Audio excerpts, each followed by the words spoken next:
Hello, good morning, good morning.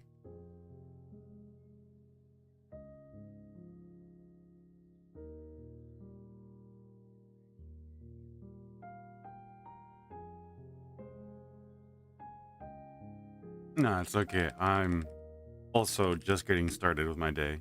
Already been busy.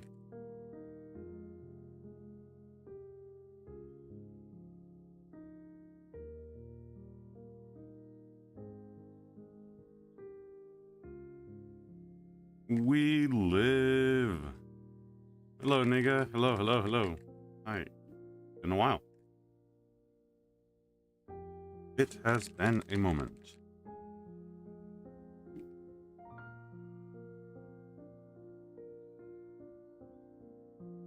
It's Crackalack and haven't heard or seen you in weeks. What do you mean? I've been streaming for the last few days. Otherwise, all this work would not have been done.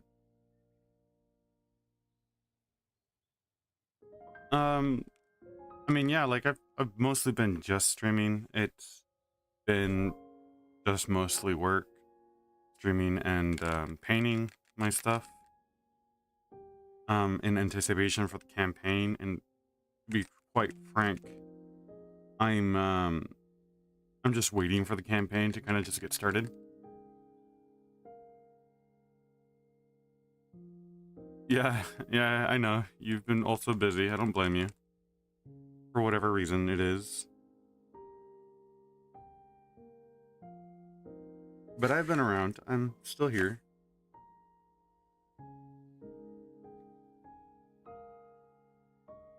Just financially speaking, kind of just getting the ball rolling.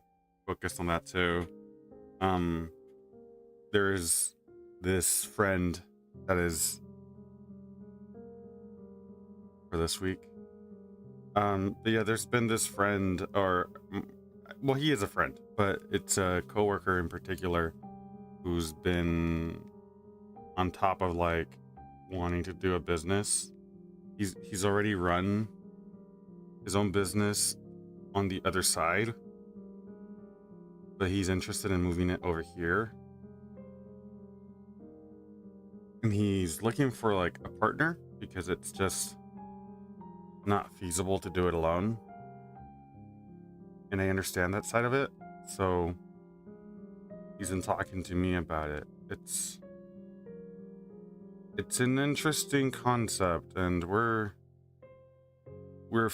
at least just in the idea phase, and ideas don't mean anything if it doesn't come to fruition. So it's like kind of just in the air, nothing really serious.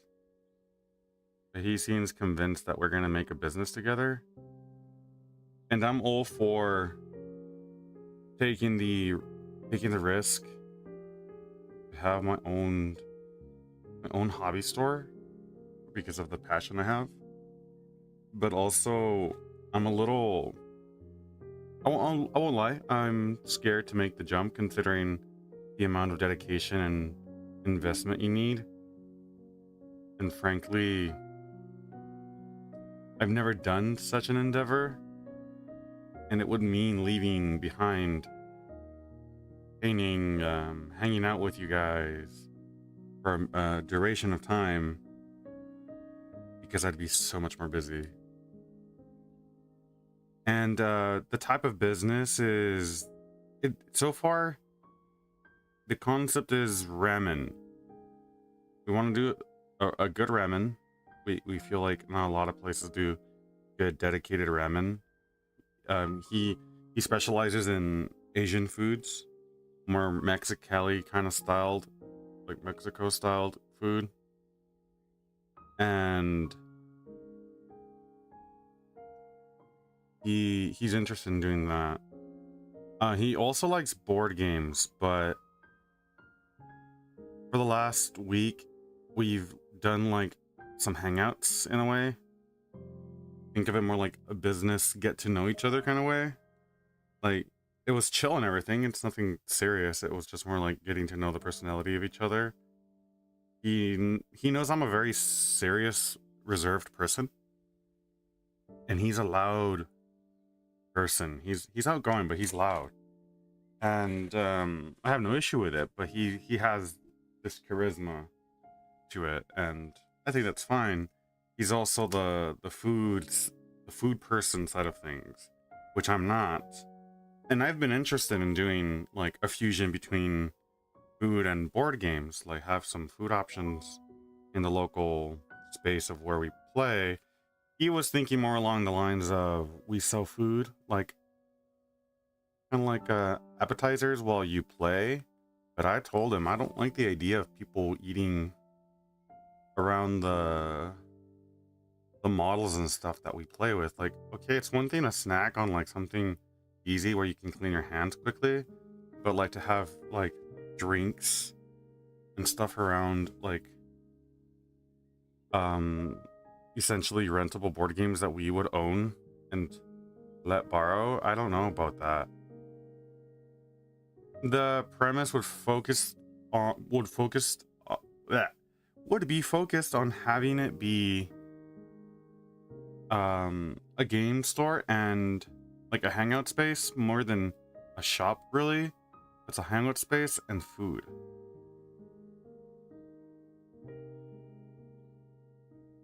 Yeah, and that's what I said. That's what I told him. I was like, it's not a great idea. I told him. I was like, I don't think I like the idea of selling food around the board games.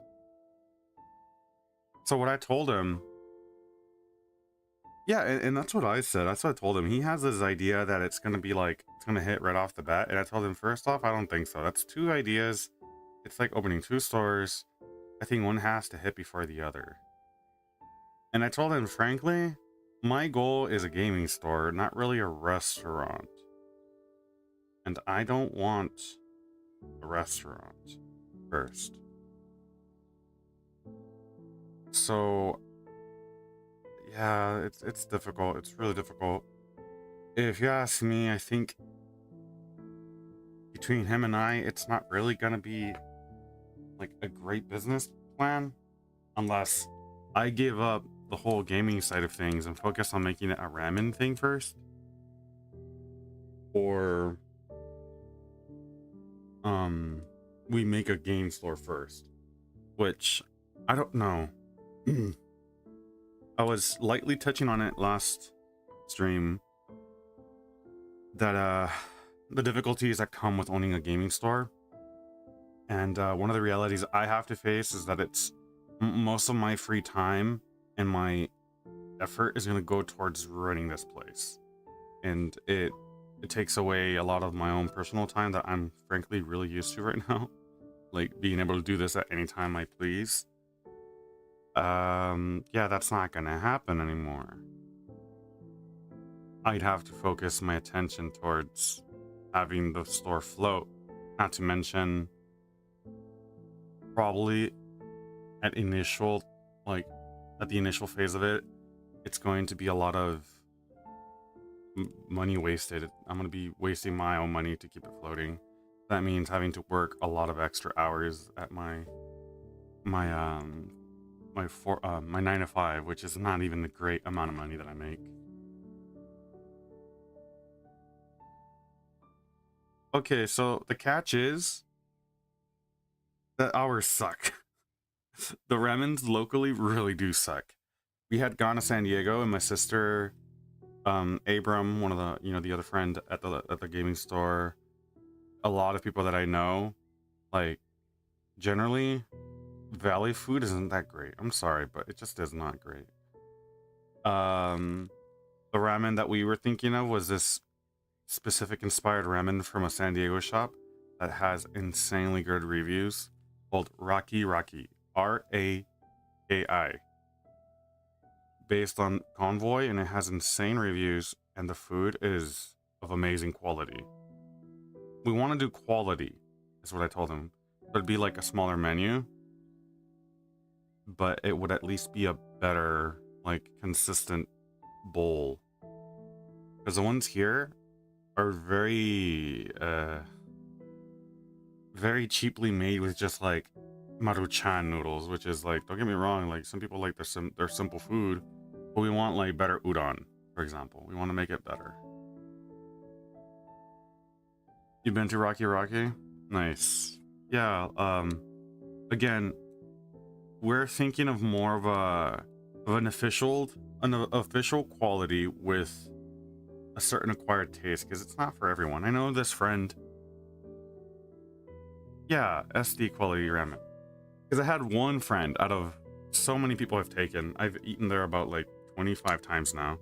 I love it. My sister and me love it. We keep going back. We keep taking new people. So far it's been only like one person. Yeah, Maruchan noodles is laughably bad. Yeah, so that's what I'm saying. So it's like, I want to bring something like that to the table here, because there's no one competing for like specifically like a ramen shop of quality. And like I said, I told him, I was like, I want a small meal and I want it to be good. I want us to be able to perfect the thing and then over time add to it. Because one of the biggest mistakes for a lot of people that I've been doing so much research about is having a massive menu and not having a specialty. Have a specialty and people will come for the specialty. And as people come and you add more, it'll hit even better, because then people will realize, oh look, there's one new thing, compared to like, damn, like this thing's huge, I don't know what to pick from, what's new, right? Like there's a fun factor to it that people look towards to when it comes to like adding stuff to a menu. Don't get me wrong, Mother-chan, but if I'm paying about $12 to $15 for ramen, I want decent noodles. Exactly. Which is what I told him. I was like, you know what? A lot of us, like including myself, like if you're gonna pay about that kind of price, which is about the price that they sell Rocky Rocky for, by the way, it goes for $15 for a small, like a good decent variety of like vegetables that are noodles, and the broth is amazing. I think the broth is what makes it gold. Can any of you make said ramen or know someone who does? Because you need that first and foremost. Well, that's the thing about my friend. He swears that he can probably replicate it. I'm not so certain. He did say, well, if you don't believe me, I will get together a day when we both have the day off and he will make it for me. He says he distinctly remembers the flavor. I even said, well, if you want to like be like really adamant about it, I told him like you should order a bowl to go. You can have like the literal reference, right? Like taste it, compare it, and he just slurped it up and he didn't think about it. Like, okay, you freaking weirdo. I suggest an idea. You don't want to do it. Okay, that's up to you. But yeah. Let's see if he can pull it off. I will update you. Yeah, that's what I said. Okay, so that's the thing. I'm gonna be very straightforward about this. He gives me he's super optimistic to the point where he's blind about it. I'm a very cautious person, and I'd say like I kind of said right now, like BS, I don't believe you can probably replicate it exactly one-to-one. But he has that very, nah, this is easy, I can do it mentality. And I'm gonna be critical with him. I'm gonna be like, hey, it doesn't taste nothing like it did. Like, you know. And who knows, to my surprise, maybe he's good at it. But he does do a lot of cooking. He already does a kitchen. Keep that in mind. He makes Mexicanized sushi, because, you know, the local people prefer that way, not fresh. It's just a Mexican preference, apparently, according to what he says. And I can totally see it. Like fried rice and stuff like that, like the sushi being fried. He does a lot of Mexican food. Mole, flautas, tacos, fajitas. He does like a lot of that traditional stuff. But he knows how to cook and people enjoy it. So that there's already some like some experience there, and he runs his own place over there. So he knows at least something. We can't just throw him off as a loony, right? Because at least he has proof of it. Well, if this pops off a conceptualization stage, I'll invest, but I need an assurance on the quality of the product. Right, yeah, same. That's how I feel about it, because he wants to do this partnership, but I'm gonna be honest, I feel the same way as how you're putting it, right? Like, I want to be assured that this thing is a safe bet. And to some degree, no matter how much you want to be safe, I'm gonna tell you right now, you can't. Every single person that I've seen start businesses, it's always a risk because you really don't know the demographic until you're in the shoes. Unfortunately, it's just the way marketing is and making small business. It's a risk. But you can always mitigate it as much as possible by being prepared. Being prepared is key. And that's what I feel he doesn't understand. Because he kind of just wants to throw it and start this right now. If he could, he would. But he doesn't have money. He just started right away. And I told him we have to prepare is the first thing.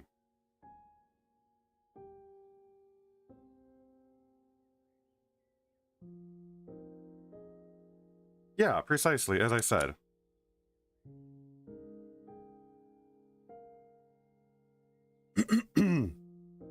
Another concept that he had brought up, because I said that ramen is kind of tricky. He was kind of suggesting maybe like something quick and American-like. And I was like, what? Because he also does some foods. I have some pictures of the stuff that he sends me. I can send you that. You can see it for yourself. But he has like Americanized food, like boneless wings. He does obviously fries, which is not hard to do. He does like little pizzas and stuff like that. Just traditional stuff you can pick up. Because I told him one of the biggest things as well is like some of us are really hungry. And there's sometimes not really a good variety of options to pick fruit from, at least at the location that we go play right now. But I told him if we were to set up shop, I'd be a little smarter about where I put my shop, because I feel Main Street is not such a great place. Sure, it gets decent traffic, but it just doesn't feel safe to go around anywhere there. On foot, at least. Like, I'd rather get in my car and go somewhere else. And everything is, I don't know, like a lot of convenience foods doesn't feel like a good option.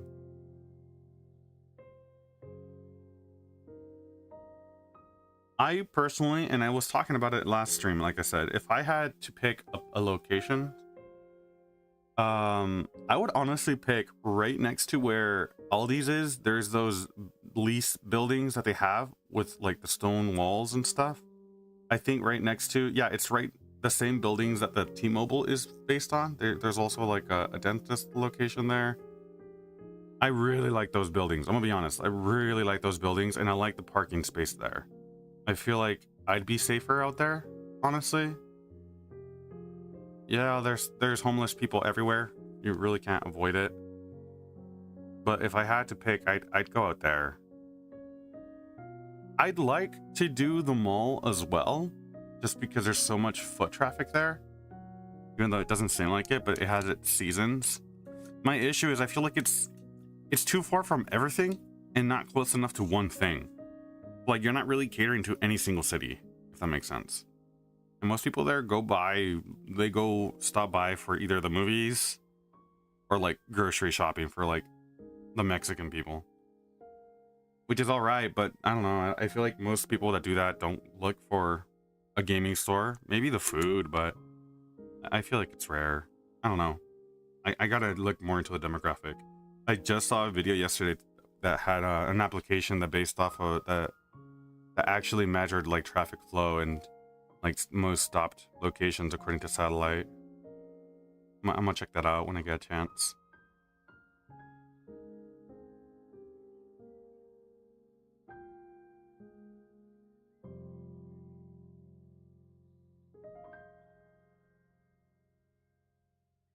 Again, my focus would rather be on making a game store than food.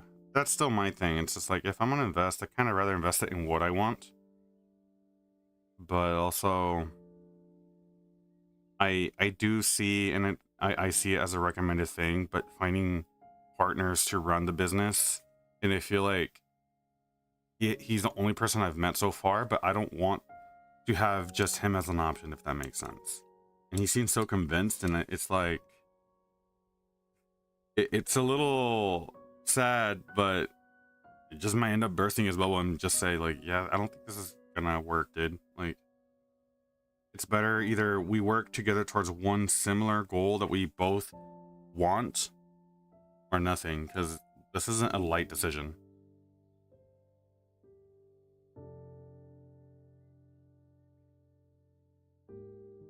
Main Street would have to cater to the nightlife people that show up for the clubs, which is where the vast majority comes from.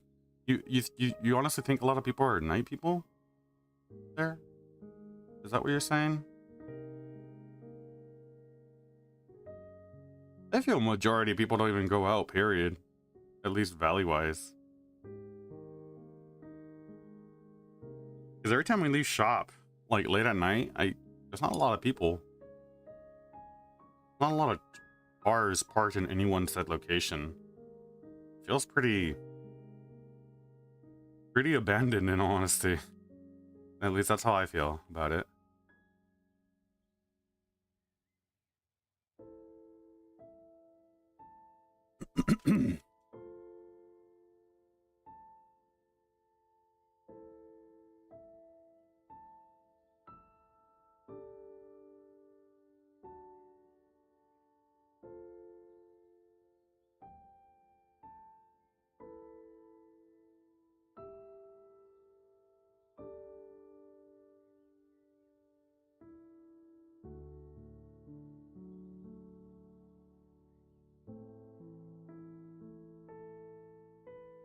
For traffic, yeah, there's a ton of people there, but it picks up around 11 p.m. Really? I guess... Yeah, I guess I'm usually not around by then. I have kind of picked up, at least socially, that a lot of people here in the valley like to... They're like night owls, dude. I know very few people that like to wake up in the morning. And I'm one of the few that do enjoy waking up early. I feel like I can get most things done. And I feel maybe a lot of other people do the same thing for that same reason. They get things done in the morning, and then at night it's where people come out to do their own thing. Which is, in a way, the same problem that we suffer with at the shop. It's that most of us don't mind staying up late to hang out. And the shop only stays open a few days. Which is, you know, like more than enough. Because we don't show up every day. A lot of the people locally don't stay many days. There's very few of us who would go every single day, and I think that's a hard commitment, so I think it's fine the way it is, as long as we're not being kicked out of our play space like they've been trying to a few times. It's just like it gets under my skin a bit.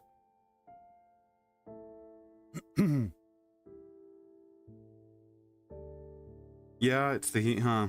You're about right. Can't really do anything during the heat hours. I wouldn't want to go out and like to walk in a park in the heat. Like, who does that? At least here. It's just an example, right? Like, I like to take out my dog to go walk. Like, I'll take her to the park so that she has something to do. That she also socializes with other dogs and doesn't grow anxious because she's a German Shepherd. And she's really sweet. I've socialized her pretty well. But like during heat hours, which is right now finally chilling out, like I don't take her at all, unfortunately. She has to just either come indoors with us and socialize that way, that she has her attention, or I take her out at night, as you said. And even during summer, like nighttime isn't that great because it's humid and there's a bunch of insects that are trying to bite you. It's just terrible.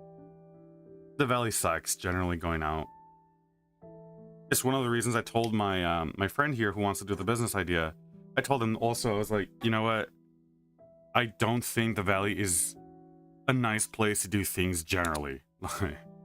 Like, I know it sounds so hopeless, but I told him, I was like, it's just the way it is, man. It's just the weather really sucks here. Hey, avocado. Hello, hello. We're talking business. We're talking ideas. We're talking pitfalls of where we were at, because I'm still thinking of a business idea.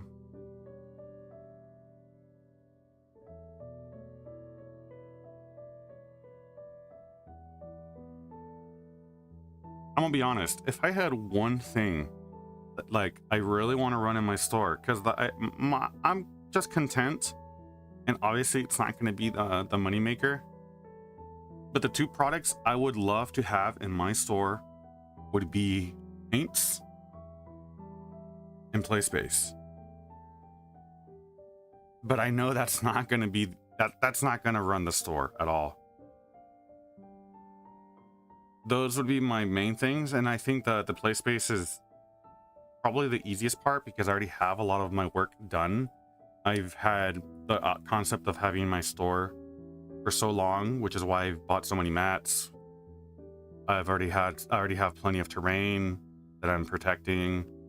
Like, I've already have that in the works. I'm not going to start from zero necessarily, at least not from zero.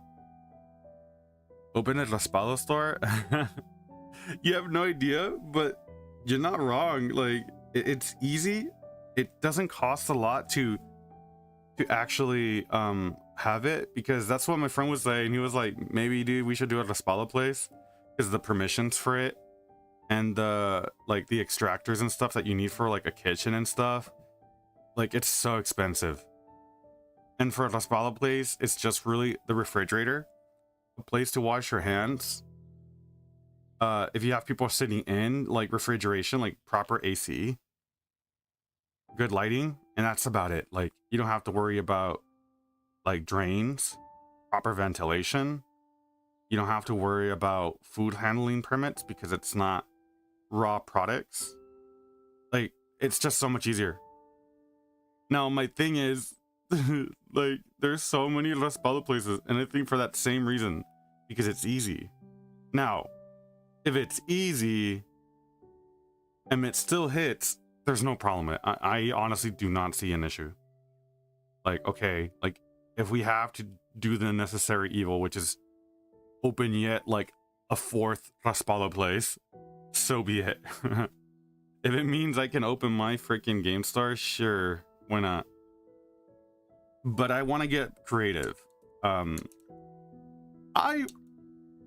aren't bad, but I'd probably cater towards like coffee as well. Like, I really like coffee. I know it sounds weird, but I'd like to sell some coffee. Same with coffee, I guess, though. It's just like, I feel like there's plenty of those here. But my friend Esteban swears that people are so much of coffee people that they'll go to like any different kind of like location just to buy coffee. Or, you know, you can do both, coffee and Raspados. Why not?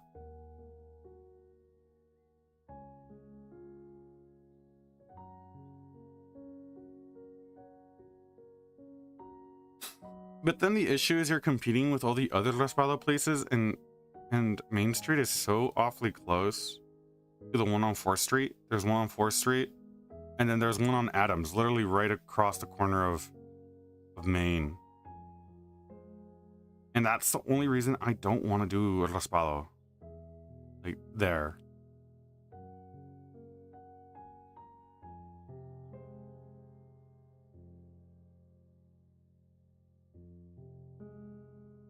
Yeah, there's caffeine addicts everywhere. I just love the taste of coffee. I don't really use it for caffeine purposes.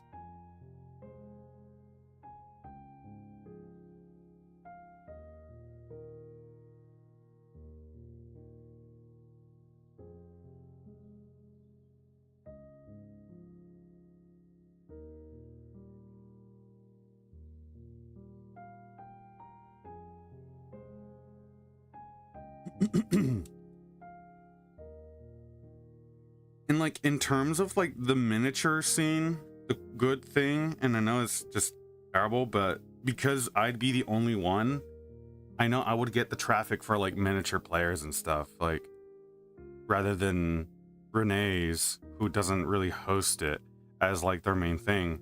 And not to be mean, but if we had our own place, he'd probably lose all the Warhammer players. Because we're only there for each other. And if I move over and I have a place for you guys to play, who's more adamant to help you guys out, be there and offer you guys the stuff while I work there, essentially, I would have my own system so that like the terrain's like available at all times and taken care of. You know, stuff like that. Avocado says a snack bar in general would be cool for a shop like that. Bringing in other hobby stuff also helps. Kids' church projects, paints, other skill models like planes, trains. He would lose a Warhammer community for sure. Yeah. And it's not to be mean, right? Like, it's just, the truth is, we want a place of our own. We would like a place of our own. And because there's no other place that's known to do Warhammer, like, specifically as a central focus, it's just the nature that, yeah, like, we'll go where the name Warhammer or, you know, tabletop or modeling is at, right? Like, where it's centralized. And the sad reality about Renee's is it's cards first. Cards, comics, and collectibles first, not tabletop and models, which that's what I want. Avocado says they gave us room, but they haven't actively helped us grow. We're the ones that brought in the more people for them. Yeah, that's precisely true. In fact, it's been just us having the friendly face, you know, doing the group, doing the Facebook stuff, streaming. Believe it or not, this is a part of it. I do want people to take note of it. I just have yet to put flyers, which I do plan to make some. Put some flyers about the community, about the stream, you know, just help it grow in general. Let people know that we exist, and that's going to help out a lot with having a shop dedicated for people in the general hobby space. We could emphasize the wargaming aspect of it. Yeah, that's exactly what I want the store to be. Because I know this is really what sucks about having a friendly local game store, is you have to cater towards the magic in some way or another. Play space isn't necessary, but selling the product is. Almost like for sure's. And unfortunately, that would have to compete with Renee. But, you know, if we do our own like hobby store with none of the card aspects out of it, I'm not sure it would hit. That's the scary part. Yeah, the 3D printing side of it, I really do, because getting official models from every other company is quite difficult, and seeing the Battletech still sitting at the shop right now, like, they literally got us an order of Battletech starters, and they're still sitting there, like, and the only ones who bought it are the people who know Michael. Like, that's not good. You need random people to come in and pick it up. And that's the big problem. Like, I already know that's gonna happen. So I think paints, at least, like, not necessarily Citadel paints, even though I've heard it's just like Magic the Gathering. It's a necessary evil that you have to have, because people just know the brand too well when it comes to the hobby side of things. And I admit, like, I'm still stuck with the good brands that they have, and I'm still using primarily Citadel. And it's mostly because I'm transitioning out, and I'm not going to throw all this money away that I've already invested. But, you know, when people say, hey, what's the color you're using? I say, hey, well, it's Citadel, this brand. They're going to want to have to basically replicate the same thing you're working with, and they're going to go off the name you give them.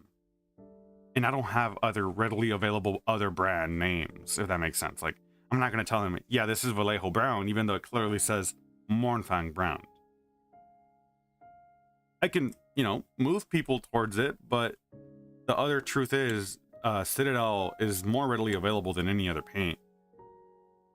Vallejo comes probably close second, so it's not hard to recommend Vallejo.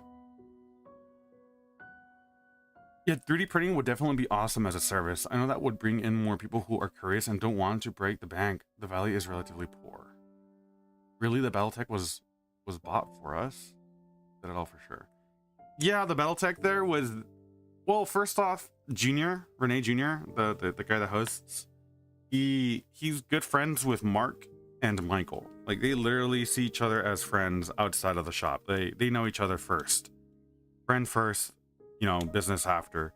And we, for a moment, were doing a campaign where quite a bit of well, it was Andrew, me, Abram, and Michael.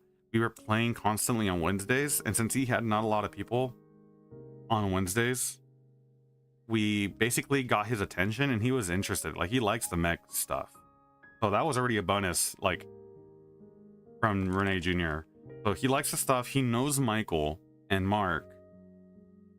And he basically just did the favor in a friend kind of way and see if it pops off. And he was originally offering to buy like a buttload of kits for us to have at the store. But I told him, we both were like, yeah, no, take it slow. Let's see how it does with the starters. And just as I imagined, only, as far as I know, only one person out of like, I think it was like 8 starter sets, kind of. I think it was like around 7 or 8 starter sets. Only one random client bought a starter set. And I had the realization because I told I was actually kind of like promoting BattleTech for a while. I was saying like by my coworkers, yo, like go to the shop. There's these really cool games like BattleTech. I showed them the models and they're like, oh dude, that's like super cool. I didn't know, you know, like games like that existed. Like I would love to get into that, but no one ever really like, no one really ever like that's what they're going to do here in the Valley. It's such a constant issue that I've been running into lately, including all my coworkers. I don't know what it is with my coworkers and friends that I've made along the way over here, like at McDonald's and stuff when I used to work there many years ago. But people flake out so much. People just say, yeah, like I'm interested, but they never show. And kind of just to emphasize a little more, but like inside the chat it exists. A lot of people say they're gonna show, or they join the group and saying that they're gonna play more consistently. Like we are obviously hoping for more new players, variety of people, and no one shows. Like, not to be mean, but like the recent people who've joined, like they have armies and stuff. They clearly hobby a buttload. Sure, maybe they don't have a lot of time, but I'm a firm believer, because I know how it is to also be busy, but I'm a firm believer that if you want something to happen, you will make time for it. You will honestly make time for it. And for some of these people, it's painting, including myself. Like, I like to paint more than I do really, honestly, having to go consistently, like on a weekly basis, because a lot of people don't play that often around the world, you know, tabletop. That's a unique trait that we have here, which is super cool. But, you know, like they don't even show up once, like in a month, as the traditional statistic goes, right? That hobbyists show to play at a gaming store once a month. So, yeah, that whole commitment part of things is really sucky. And I hear that in a lot of videos talking about hobby stores. I have a whole playlist of hundreds of videos right now on like recommendations and stuff like that, and they say that that's one of the biggest problems. Like, people get excited, they say like, yeah, we'll buy, like we'll be a constant customer, but when it comes to like actually buying the product, no one actually like buys it. And that's the exact same revelation I had many years ago. I imagine I was like, because we at one time were insisting that Renee Jr. buy some paints. And yeah, like we got a good amount of people. We told them, yeah, like this many people are interested. And I started going to Yuma, to San Diego, and I was asking them like, do they fly off the shelves? And they're like, no, not really. San Diego had a different experience because they're like a massive hub though. San Diego is big, it's great for hobbying. But over here in Yuma, which is very similar to the Valley in a lot of aspects, they're like, yeah, no, this paint's been sitting here for literally years and years. And if you look at the paint range, they have some like paints from like 3 generations ago. Like, they're outdated names of Citadel. And that made me realize, yeah, people aren't gonna buy it. Like, sure, a lot of us locally speaking are probably gonna have the initial like, yeah, we're gonna support the store kind of thing, and maybe once in a few months kind of thing we decide to get a new paint color. But like, me as a prime example, I've bought all my Citadel paints years ago, and they're still alive to this year. To this day, sorry. I don't need to replace these paints so frequently because I'll use these specific colors for very small limited amount of things. If it's a base coat color, that tends to be the thing that you have to like rebuy because you're using a lot of it, right? It's the main color. But no, like that's the scary part of it. I had that realization, like, yeah, how many times do I have to replace that one specific color? It's like, yeah, once in every like 3 years, unless you spill it or you're insanely careless about, which I know some people are. But that's very few people here in between, especially when you're paying $5 for like a little tube of paint. Like, you're gonna cherish that like gold. You should cherish it like gold. Kind of pricey for just a little paint, a few ounces, right? So it's concerning. I have a lot of these concerns as of lately. It's been the number one thing in my head, on top of streaming and primarily getting my money or my responsibilities right now. We'll see. We will see. I have hopes that maybe we can figure a unique method to start this business, but I'm getting the gut feeling that it's not going to work here, and that makes me sad because I love the Valley in so many ways.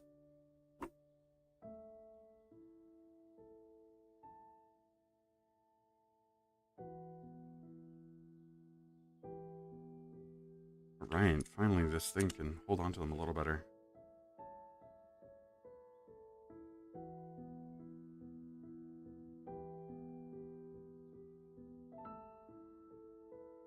Yeah, sorry about the massive ramble. It's eating my head. It's eating me. I won't lie. I'm having some realizations that like less and less I feel like this is gonna happen.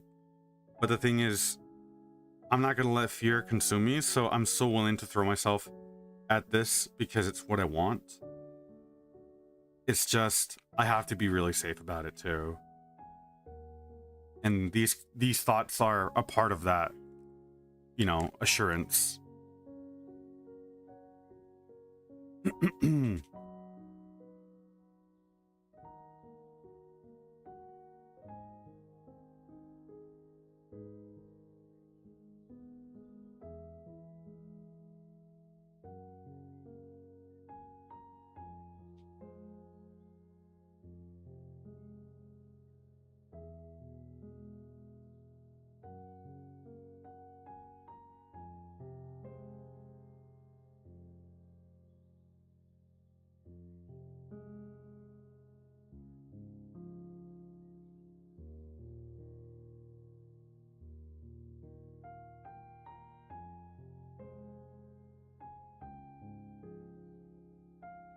Also a very like just keep the conversation going.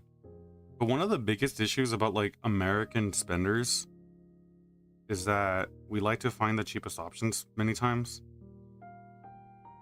And with Amazon being a thing, local businesses have been struggling because of how they undercut almost every price of the same product that you can sell physically.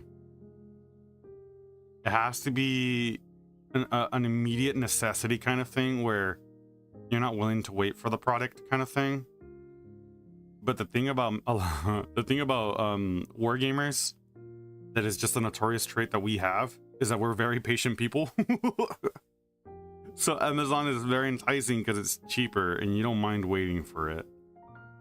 Not to mention it's just like about a day or two till the product is at your doorstep if you have Prime, right?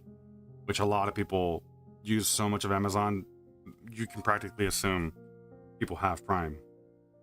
I want to start my 3D movement tray business soon, but I feel ya in that regard. You want to sell it online, however? I'm assuming also for 40K, right? You're planning to do those like circle ones?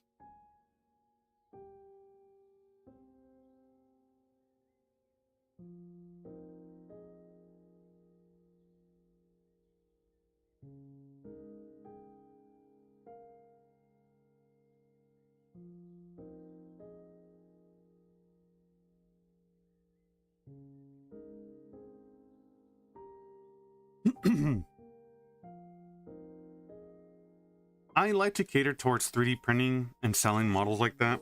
I also want to make like collectibles, like busts and stuff for people, because I know people like to buy collectibles, and if they look cool and it's the theme that they like, people do buy that. And considering the effort to 3D print, it's not that insane. Like, I think it can pop off. I think 3D printing is probably going to be my bet that it's going to be like the better choice for us locally speaking, and it's not going to be wargaming specific, but collectibles, like I said, busts, because I know people like to buy those things, like collectible pieces.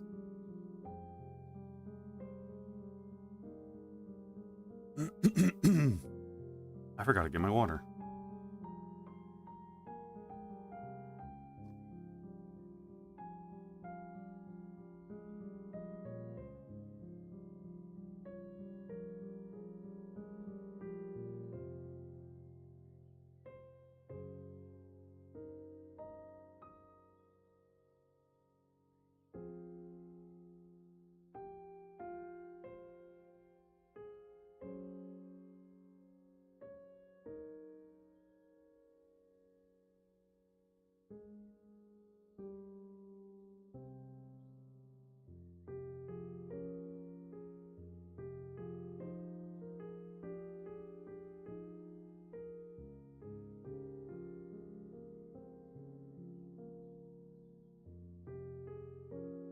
Drink Joyce.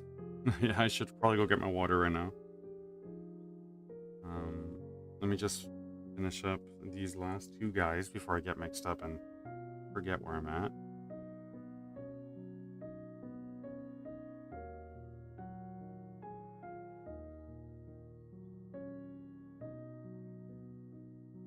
But yeah, the valley's tricky. I feel like it's just not the place for the dream that I have. We'll be real blunt. I think it's just the common mentality of people here. It's like a place for people to come and kind of just what's a word? Retire. It's like a retirement place. A lot of people enjoy it for that reason, like it's seclusion and stuff. And because of like the small amount of businesses for like youth and stuff, the youth is like the probably the prime demographic of people who would like to be spending this kind of like into this kind of stuff, but they can't. Our group is full of people who don't have jobs. That's the truth. And then those that are older are quite busy, that finding the time or committing the time for it is difficult as is. Right? It's just we're poor. Like my friend Avocado said, it's just really it.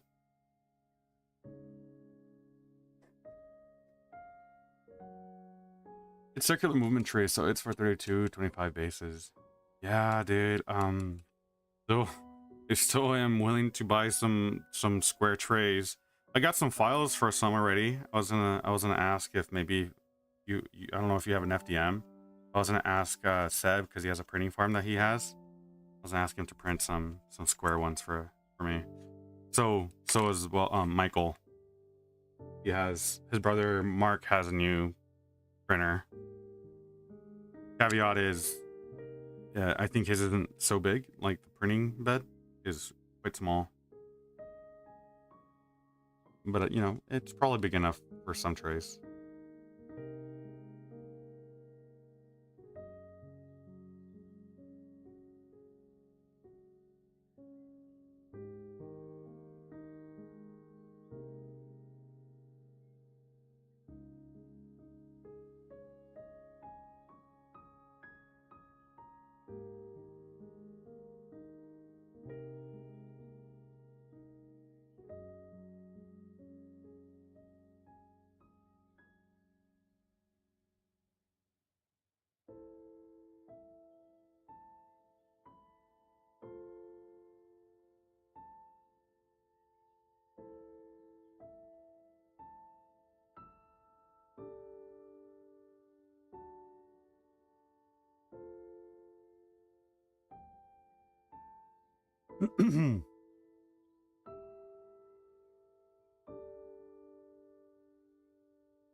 I really want that place next to the T-Mobile, one of those. I really like that location.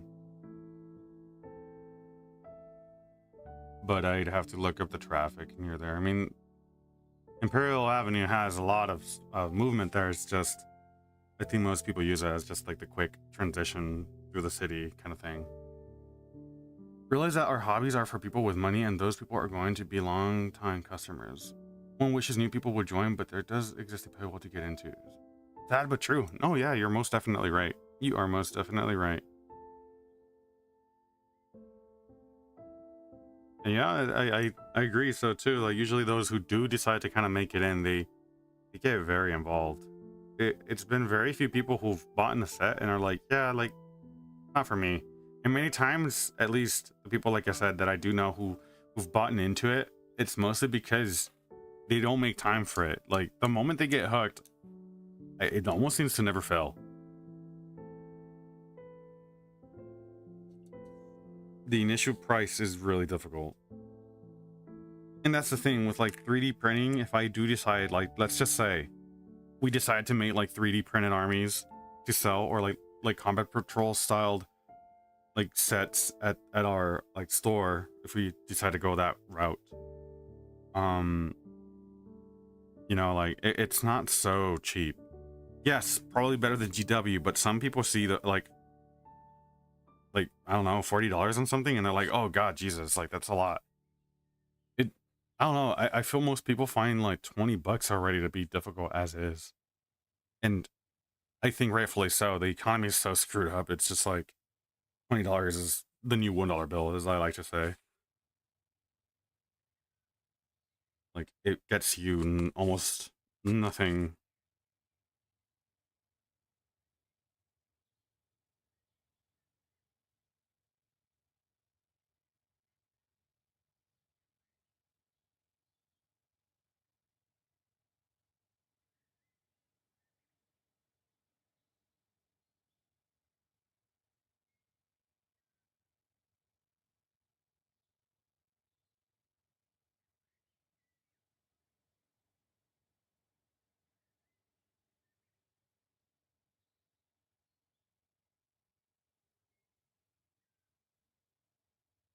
Speaking of combat patrol sets, did you see the army of robot legions I made? I saw that you posted the picture. I didn't really get to see it because I was at work. Like I didn't read through it, to be precise.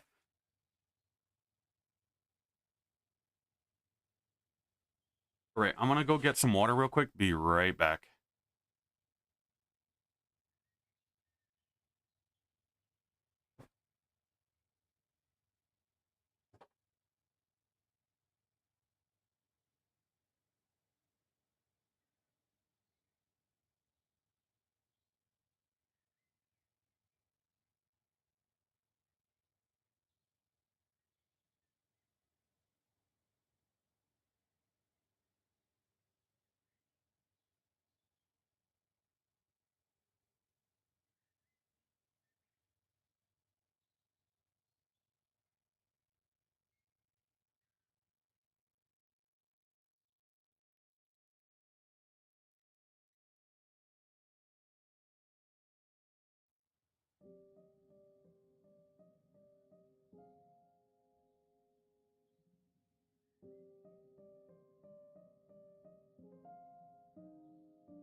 All right, I'm back.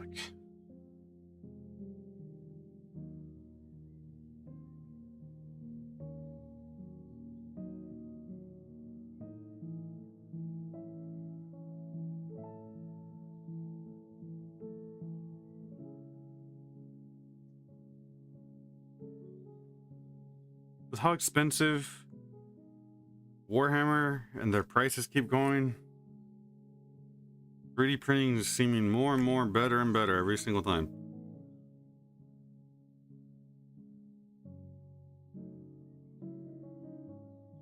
We will see how that goes as well.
So excited for these Krieg, man.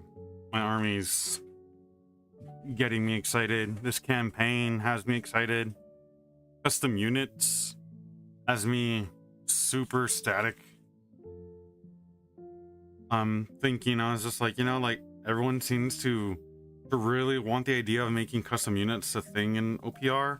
And as long as the calculator says it's balanced, I think that's a great kind of just good leniency to kind of like allow, if that makes sense. Like not too worried about the imbalance if everyone has a little bit of something they can use, right? It makes me want to do my own stuff, like for Krieg, like the stuff that GW doesn't want to do. It's like, oh fine, I'll do it myself, right? That kind of mentality.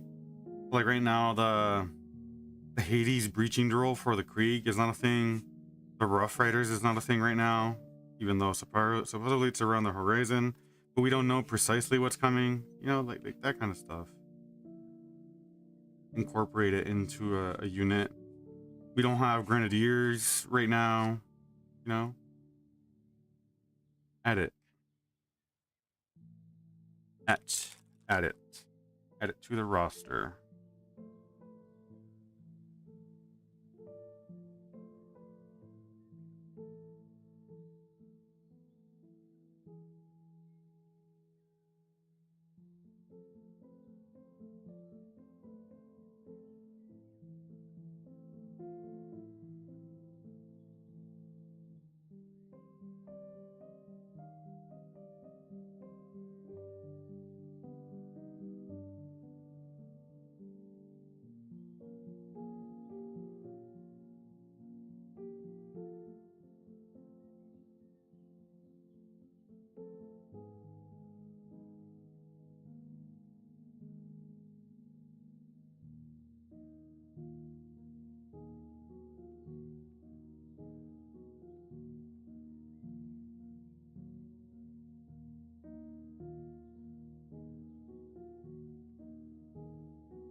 Need my shotguns, my Hades breaching drill. I might incorporate the official plastic the termite assault. Yeah, the termite assault drill. That's the thing that the Krieg also use on occasion.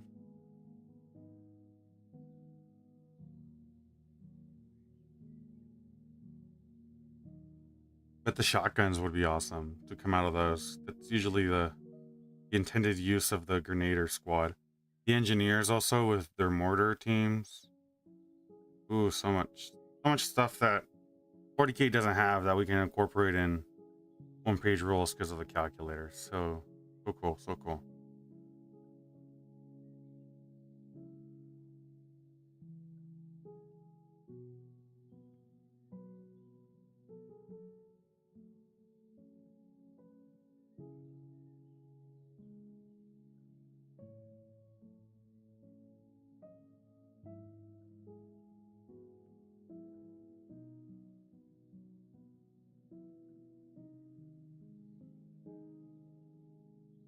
So right now, just because of set expenses for my dentist, getting a new computer to improve my workflow, the quality of the stream as well, since it's struggling a bit. It's an old laptop, not the best of things to use.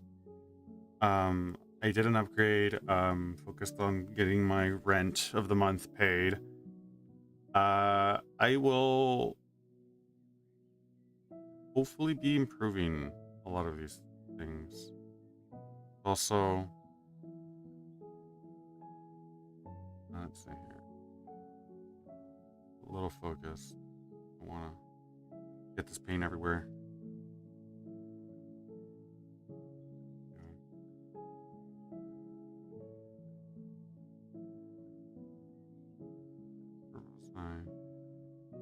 Oh, kind of forgot what I was talking about. Yeah. Yep. All I know is I'm excited for my Krieg. My Krieg.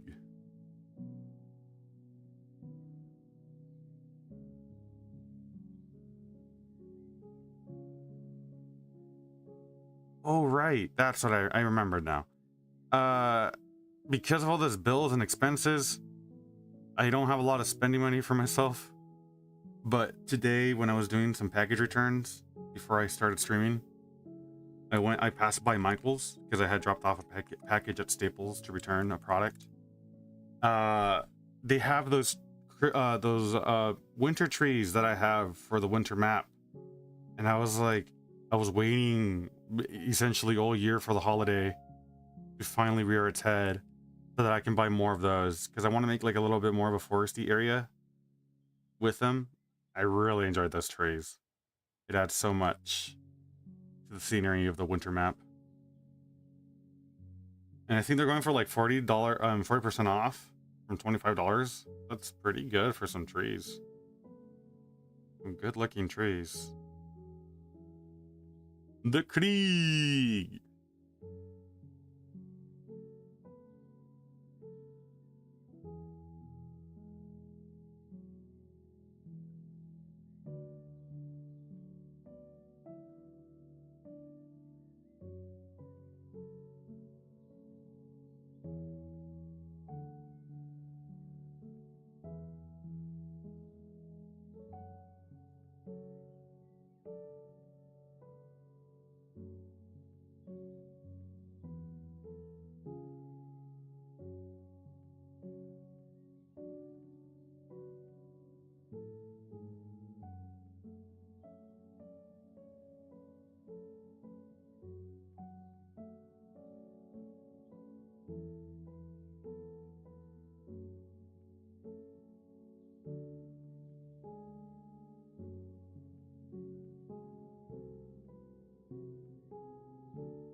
Gotta paint the stuff I'm planning to use immediately for my army for this campaign.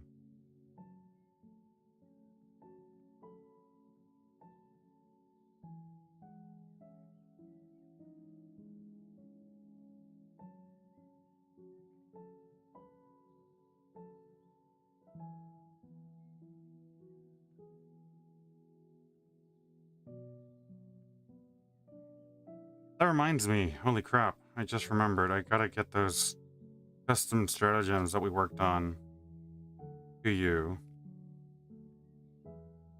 That way we can use them.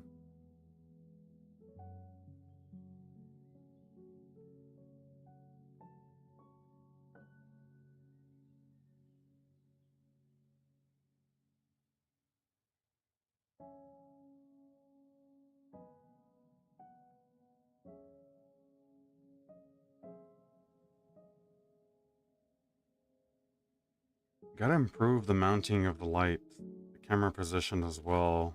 Gotta diffuse it. I keep saying it, but money becomes a part of the issue considering I don't have something to diffuse it with right now. Um, the location of the lamps right now is like literally next to my head in an uncomfortably close manner.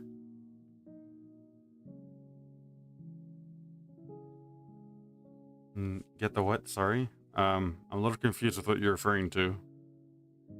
I'm kind of rambling right now, so it's a little hard to keep track of like what exactly you guys leave off on because I'm speeding through what I'm saying. Post a custom strategies in the campaign chat. Remember, we will need one for each faction that people will be playing. Yeah, I think we already have them all covered. We sat down and on that specific day when we decided to write them out as a group with Carlo, Andrew, me, Abram, and Michael. We had decided some of them for the people who are joining. And it's not so difficult considering we have a lot of Space Marine players.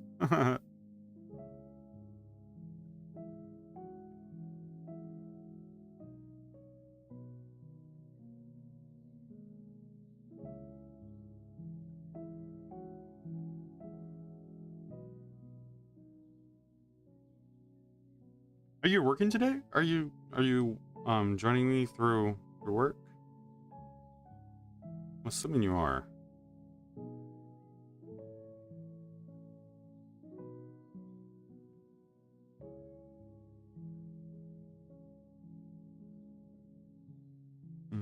We won't need it for them for the first game since it's basic rules only, but after that we will need them.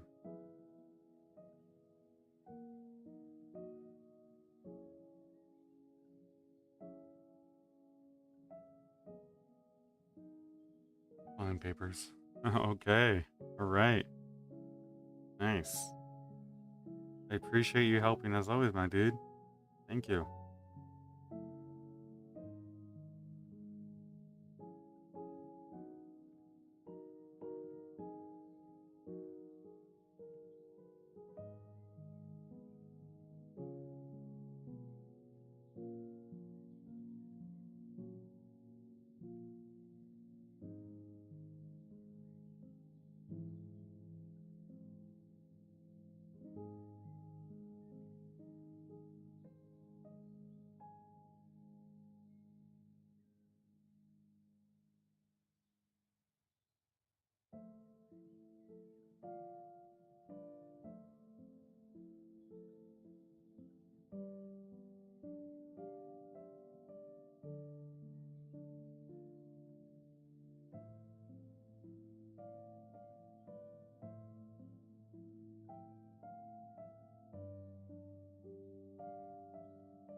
Getting all this metal shaded. Getting a little tent. I can pop.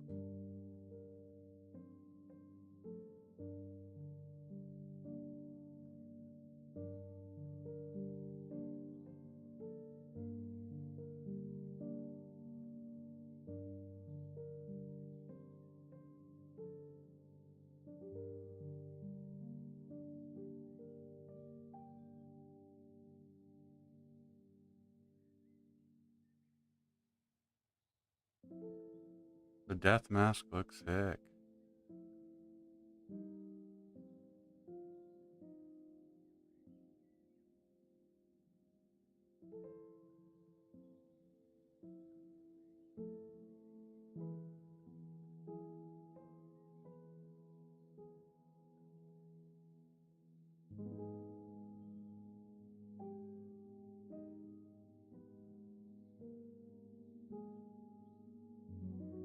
Empress así. Hmm.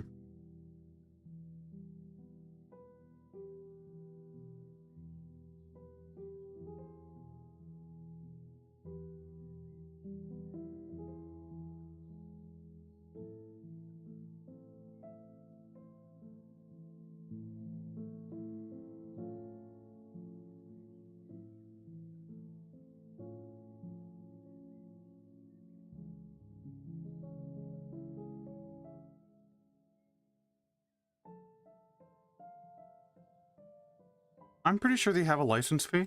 I think they do on their Patreon. They probably do mention it.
Gotta get my water.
Yes, aua.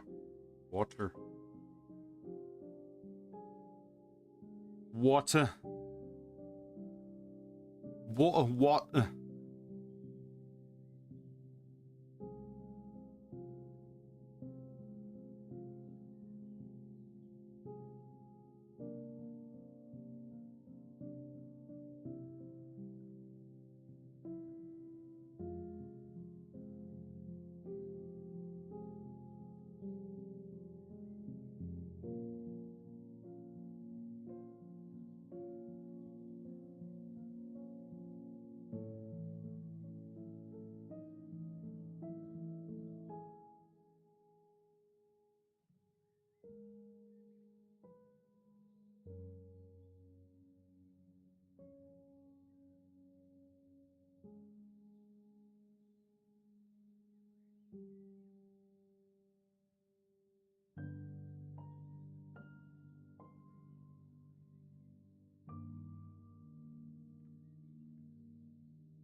Oh, let's see here. Okay, okay, okay.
All right, dude. Thanks for coming by. I really appreciate it as always. Hopefully, you have a good day at work.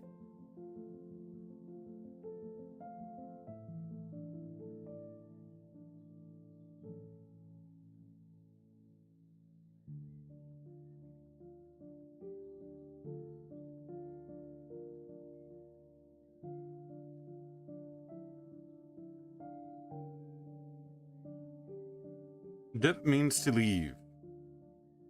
At least that's how he's using the term as. The official word dip also is like a sauce that you can essentially like dip something in, like the action of dipping. It's a slang, it's a noun, and it's a verb. It can be used in many ways, but in this case he's using it as a slang to leave, like he's about to go, he's gonna have to go, right?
We got the buttons, the gold insignias, the armor, the gloves, and the weapon. And after that, it's the basing. Basing, priming, varnishing. And these boys are mostly finished because I mean we have the unique weapons that need different colors.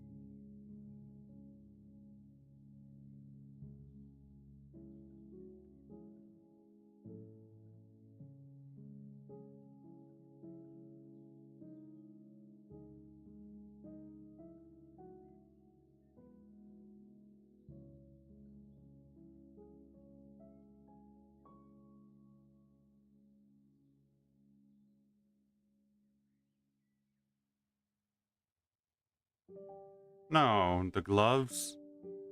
the armor and the insignias. With the little buttons and stuff like that. Probably gonna do the buttons next. Just to get it out of the way.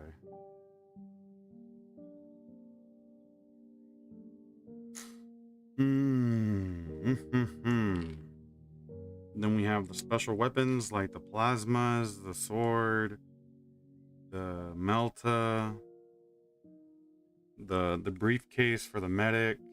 Oh no, I have lots of work to do left.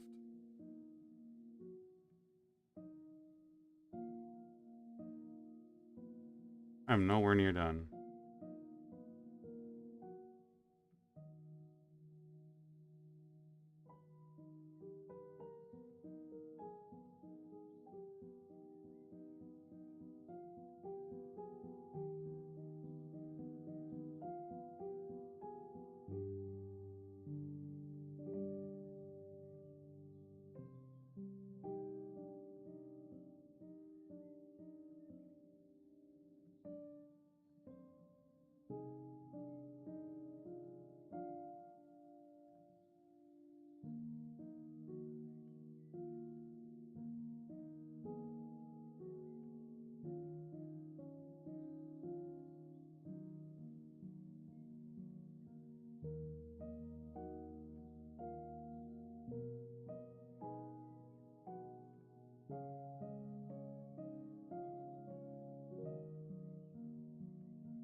Oh, I just remembered, Oito. You know how you had sent me those edits of the videos? I was gonna ask you. I'd rather ask you right in voice. We can talk about it later too, if you would rather. But I was gonna mention, if you want, those edits that you worked on were so funny that I would love to post those as shorts on this channel. If you're okay with, I would give you credit for it too. And if you ever wanted to make more, you know, I'll post them up and you can be accredited, you know, as part of my channel. Because they were funny. They were funny. Unfortunately, I don't go like, I don't know. I'm not that crazy. I was kind of loopy that night, but if they ever happen and you're ever interested, that would be pretty cool. But I'll help out the channel too, so that way I have a little more content to go through.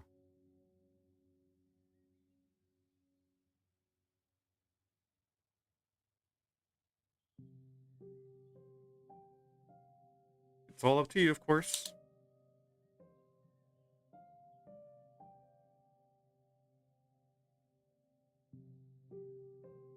Yeah, I loved it. What do you mean it?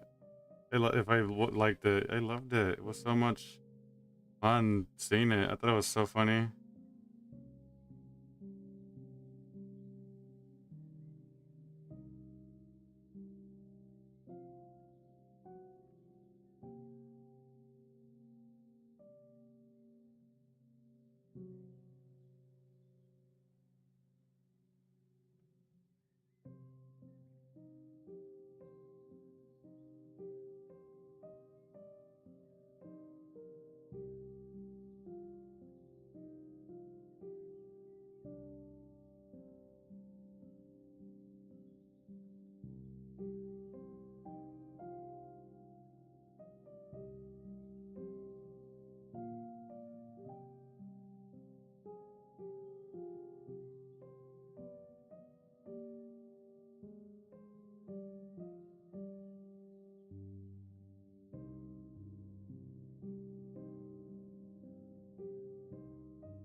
It's fine. I don't mind putting it up. Either way, something better than nothing.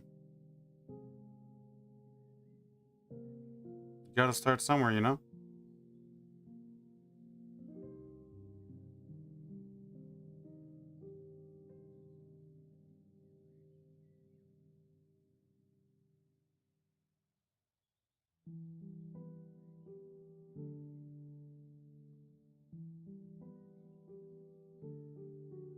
Is it if you want to post that? I appreciate it. Yeah, okay. I'll work on it. Definitely give you credit for the good work that you did. It was funny. It was great.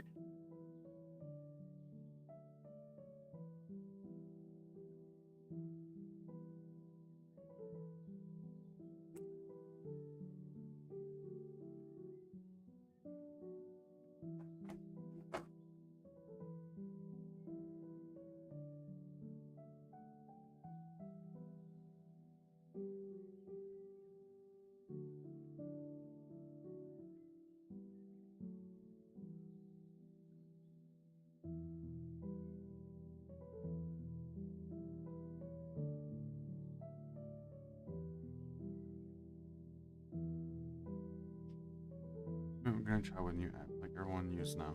Oh, cool.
Just a moment.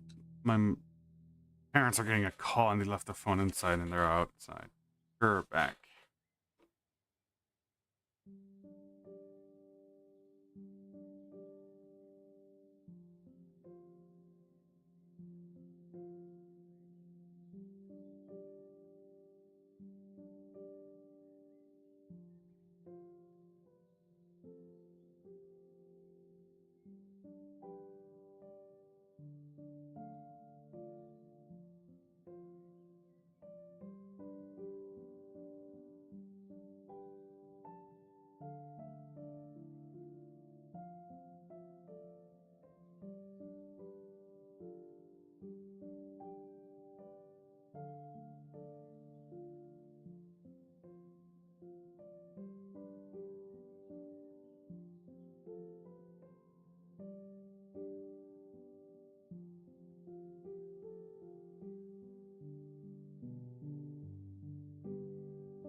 All right. Sorry about that.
The weapon itself, I mean,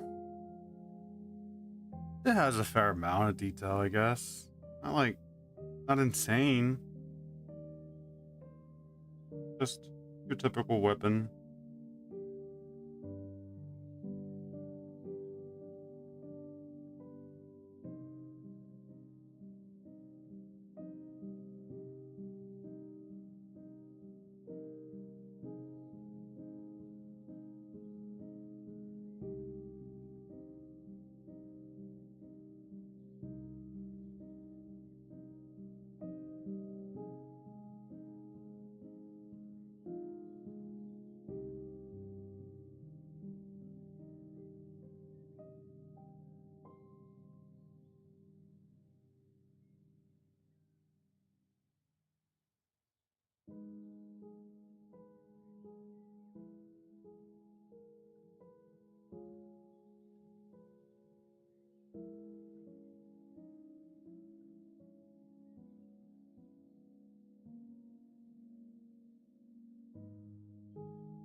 I'm lying in my bed. I'm in bed right now, speechless with how excited you are about your business, and I hope you succeed in it. I lost my words. Oh, thank you. Yeah, pretty excited.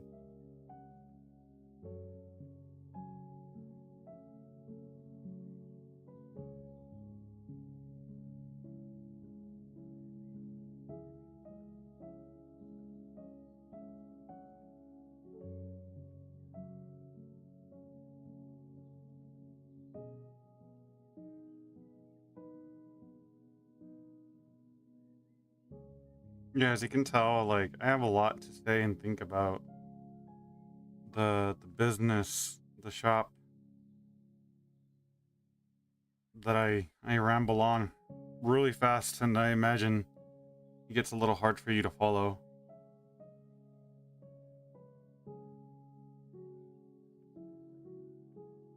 But considering I'm a primarily English dominant speaking channel, yeah, it's just the way it's gonna be. I try to cater, slow down,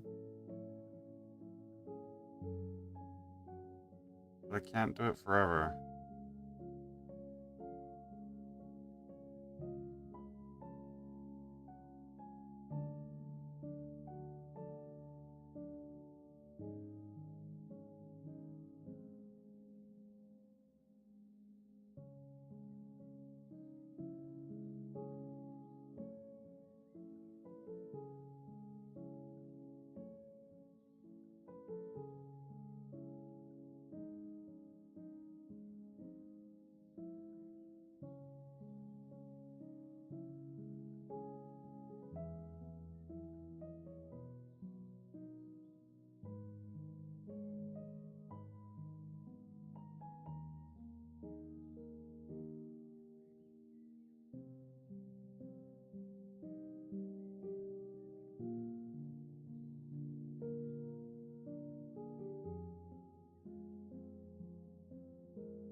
For the ramen thing, yeah.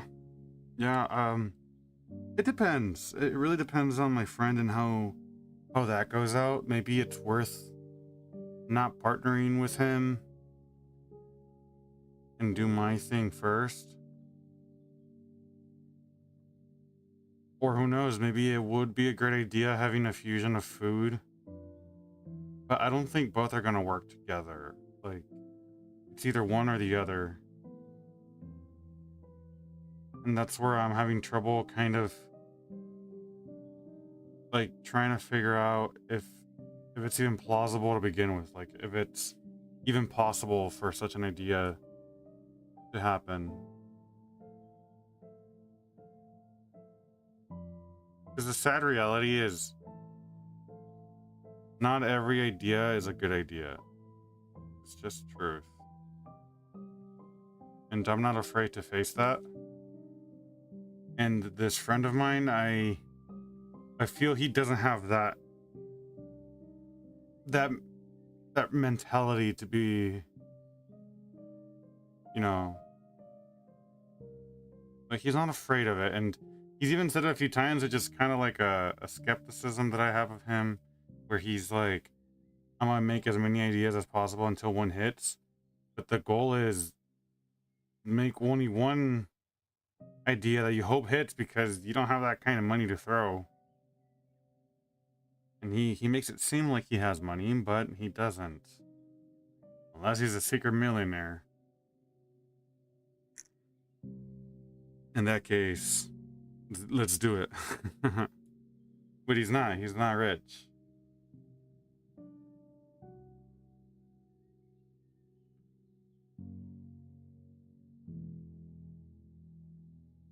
He makes it sound easy, but it's not.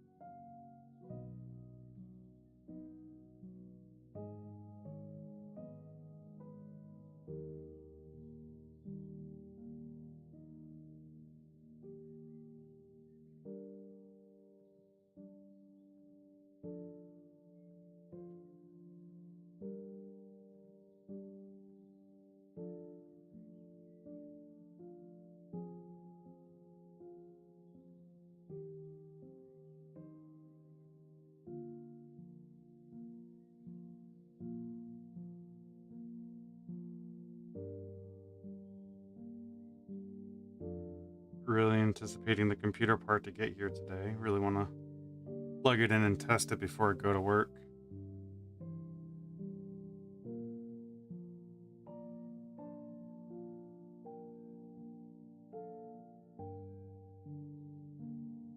Getting these expensive components online is so scary, considering like our delivery systems just, they throw it around. They think it's like indestructible, but really it's really delicate components. Super scary.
Ooh, this thing that sucks about this beautiful metal color is that it ruins the brush.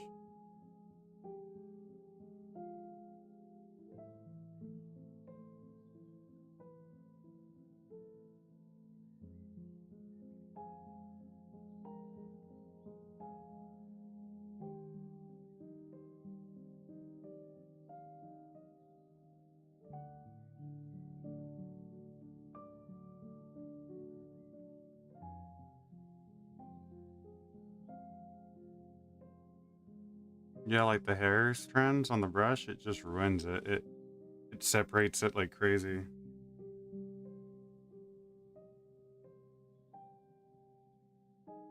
It just ruins the hairs.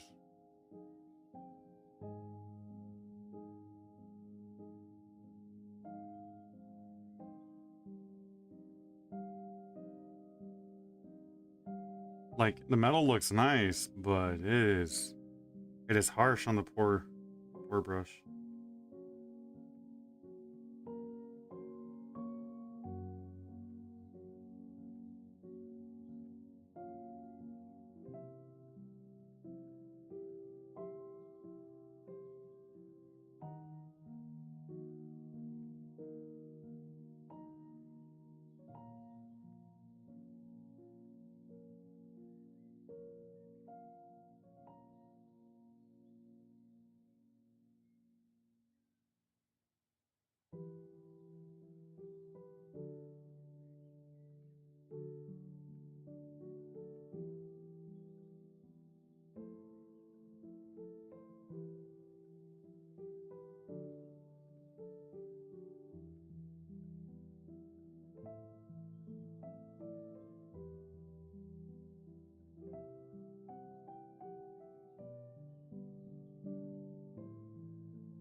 Slowly but steady.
Yes, I am here. Just vibing, enjoying the music, thinking about lots of things. What am I thinking about, maybe? Um, well, first off, I'm thinking how annoying these little buttons are. There's so many of them. But, I firmly believe they add a lot of detail, so I will sit here and paint every single button. Just call it. Just calling me.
Button. Yeah, button. The buttons, the button, you know.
I want my Halo music back. Heck yeah.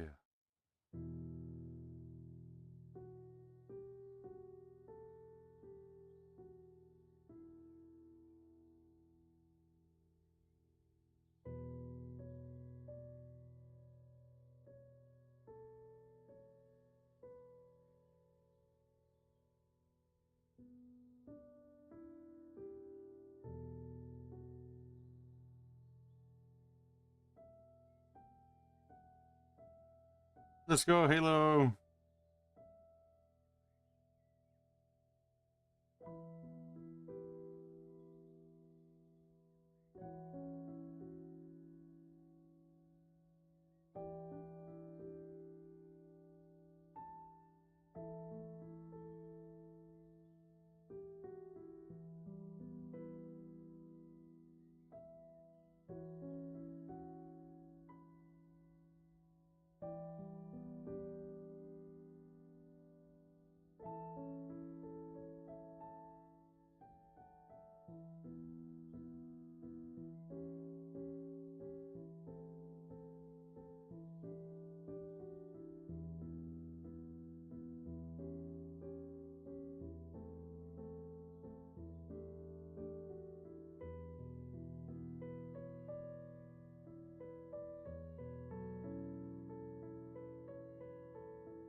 Right? It's really good just to listen to the music.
My, oh wow.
You're being quiet again.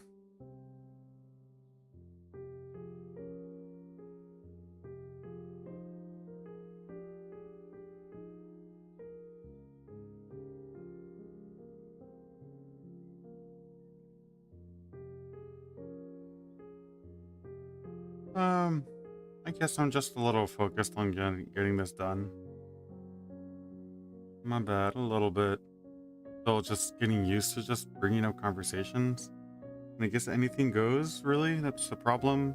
Everything goes. I have probably lots to talk about, but at the moment, nothing. Brain smooth.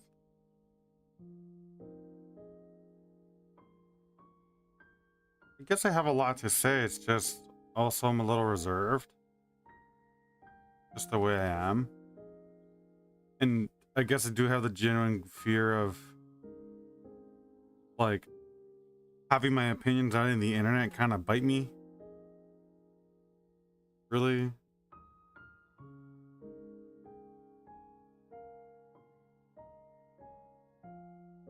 And if I'm going to be on the internet, I guess it's a concern I shouldn't have too much of, because some people share the sentiment, but yeah, I'm not there yet. I'd like to be just my general friendly streamer.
The sound of pianos touching you, your heart, pulling at your heartstrings.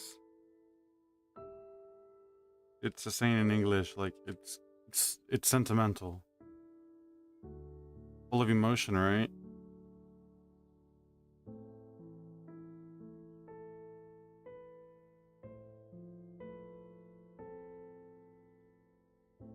And it's crazy because the story of Halo is so dark, it's so horrific, but it's a great story about a hero in the dark. Think of it that way. He's the beacon of hope, and his name is Master Chief, and he has saved Earth multiple times.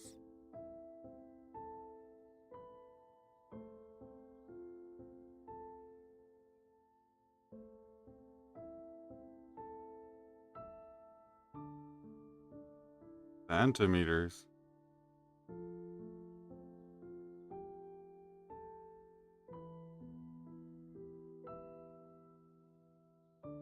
Sentimental.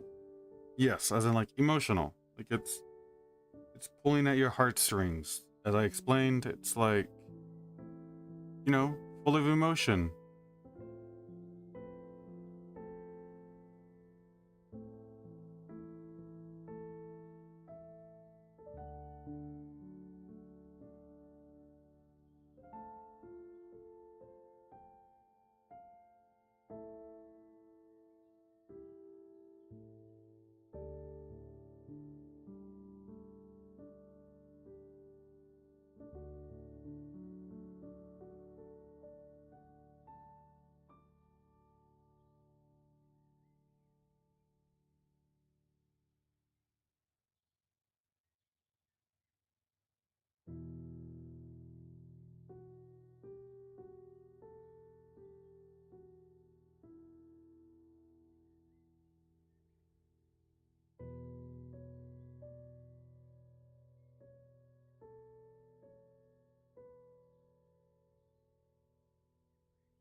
Write down.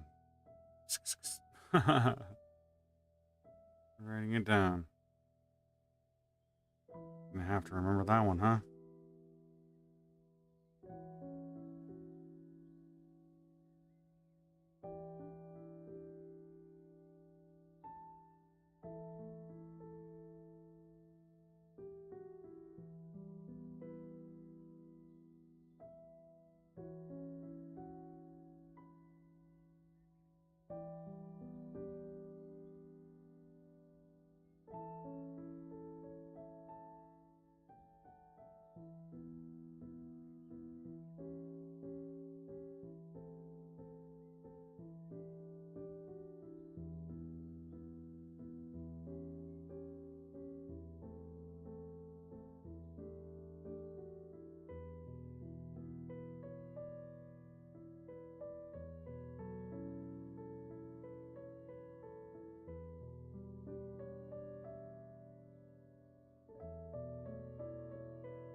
Man, the fan keeps drying up my paint so quickly, but then the issue becomes it gets hot in here, and then yeah, it's just a cycle between hot, my paint dries too quick, you know, can't have one win over the other, I guess. Or, I mean, one has to win over the other. And right now I'm dealing with having my paint dry quite quickly.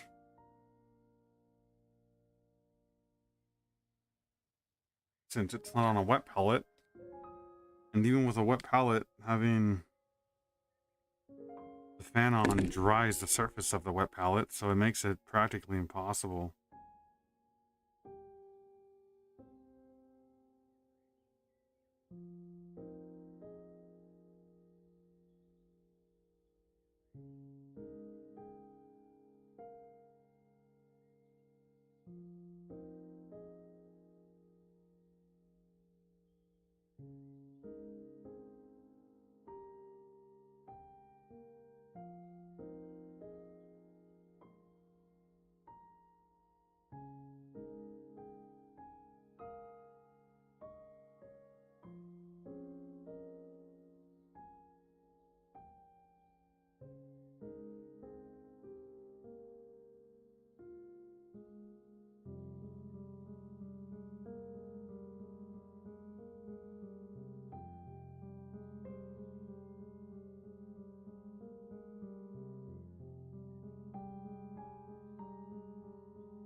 It reminds me, I still have to add the transfers, which are the insignias for both the shoulders.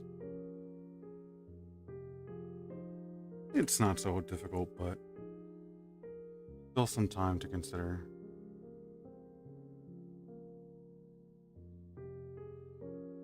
Getting those transfers is a little tricky sometimes.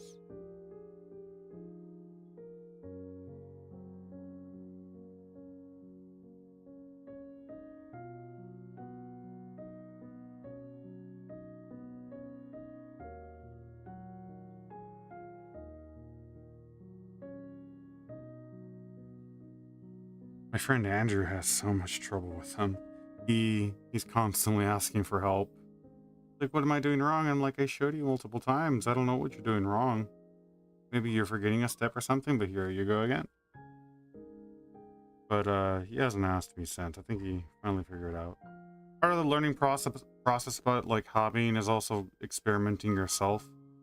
Really, like, that's really all you can do about it. Just try it for yourself, see what works. If you didn't like what I recommend, it's okay.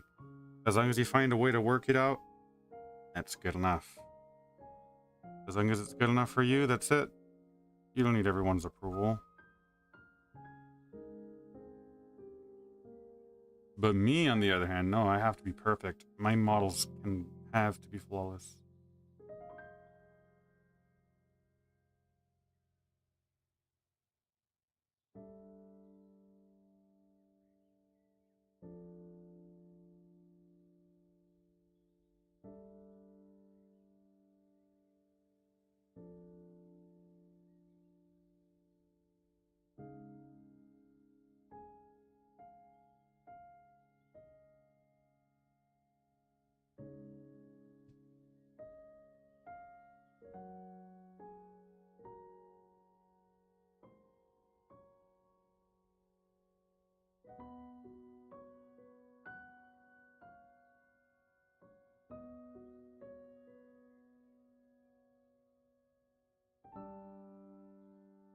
Considering these guys are just fodder,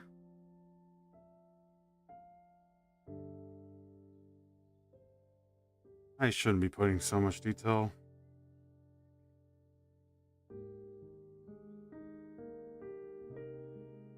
I feel like they get wiped off the board like in literally moments, and I get sad when they die all at once. Like not even a fighting chance.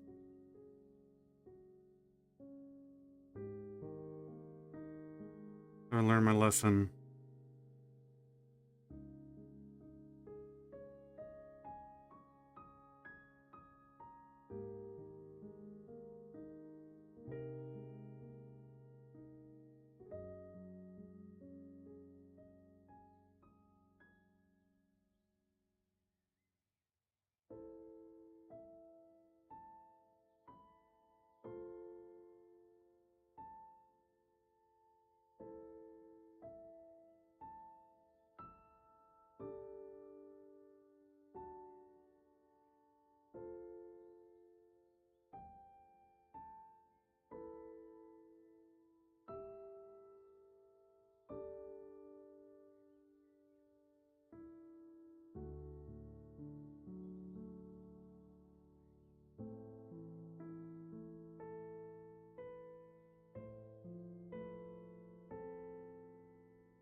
Alright, so the part I've been waiting for. Ha ha ha.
Yep.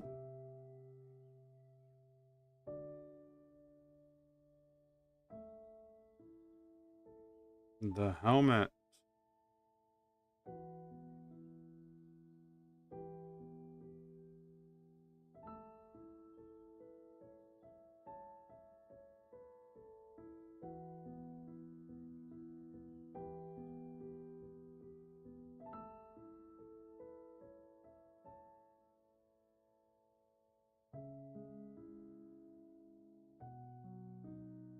And the pauldron.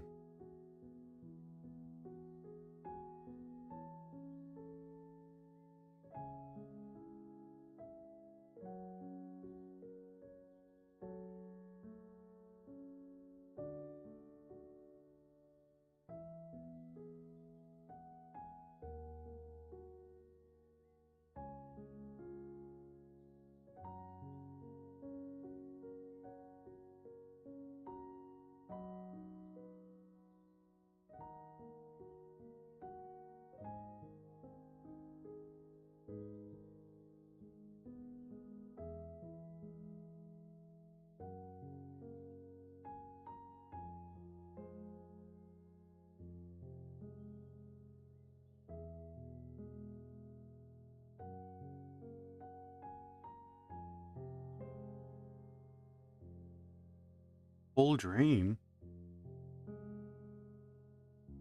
What?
So apparently, just right now,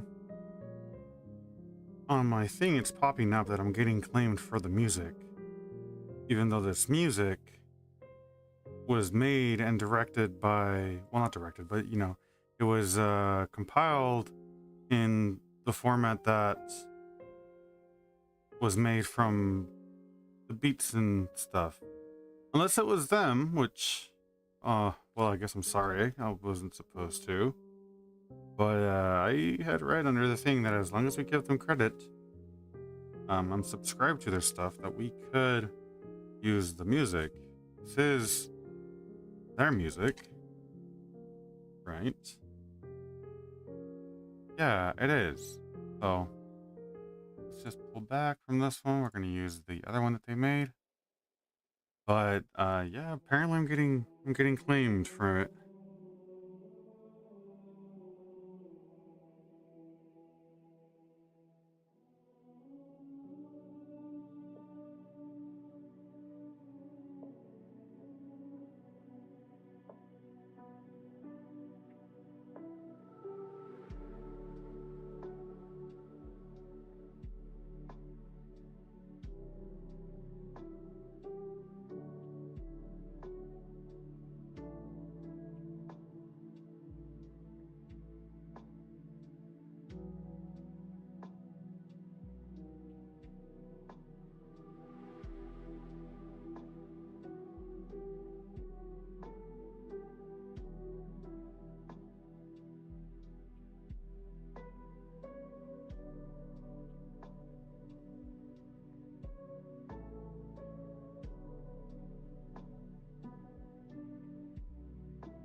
Funny YouTube being wacko. You're gonna start doing this already?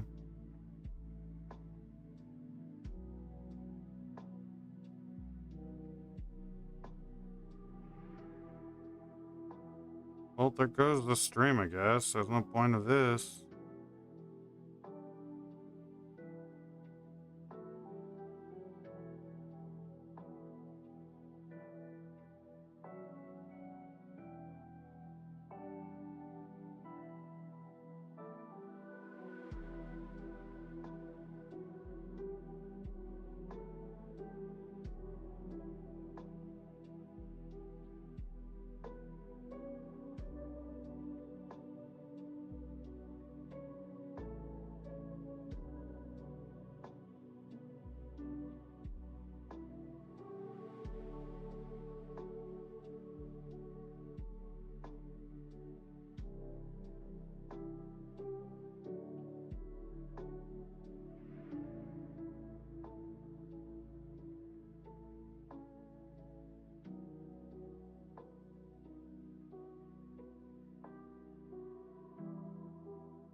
I mean, it also makes sense. I'm not gonna lie. I like the piano version of the music too, because it sounded like, it basically sounded like the the original, and the AI is thinking like, oh, he's using the original music without permission, but I'm not. It was made by someone else. It just happens to be that the piano is a universal music instrument, which is like, okay, that sucks. Freaking AI.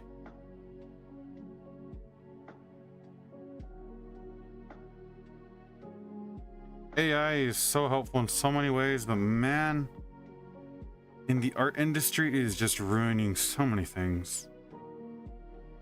I think it's not good.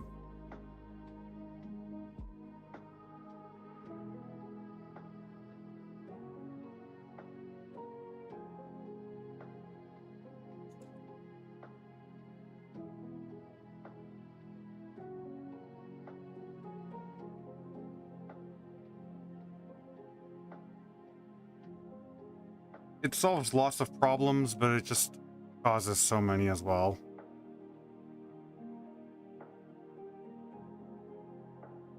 It outweighs the benefits in art, especially with how companies are about it and using it to like get rid of people's jobs, to get claims by, you know, like not having the AI check for the source and the, you know, the free license of the music, as, you know, the creators had said it was. Unless those are those guys are the ones that claimed me, then yeah, I guess that makes sense. All right, like my bad. You guys said one thing, then retract from it, I guess. Or maybe I misread something about the usage of your music, but hey.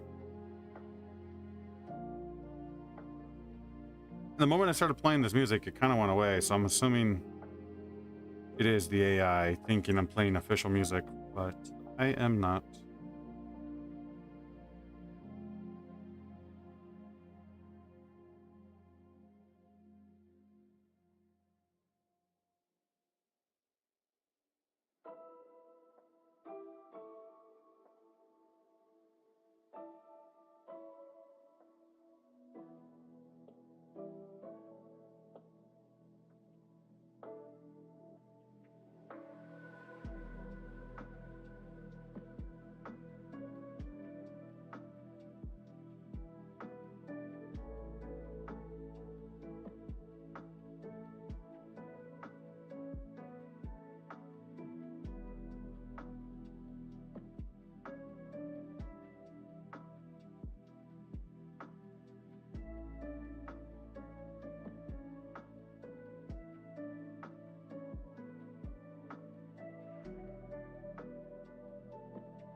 Seeing the metal helmets is just so wonderful.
Hey, hi.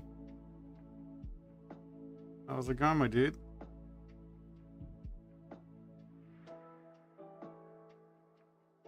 Only working on some base coating of the model, you know, progress that sexy look. Base coats is what makes it work. A good base coat makes a clean looking model.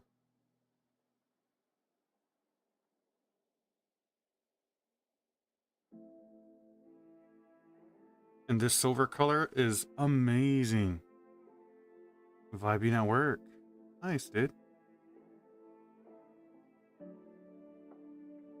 Is it relaxed enough for you to turn on a stream?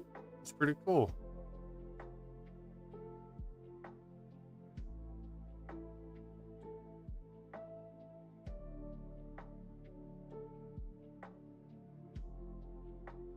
How's your hobbying been? What have you been up to?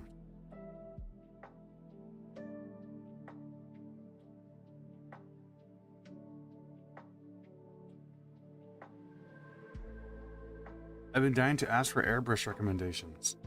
Airbrush recommendations. Okay, do you mean like an actual airbrush? Because the problem is,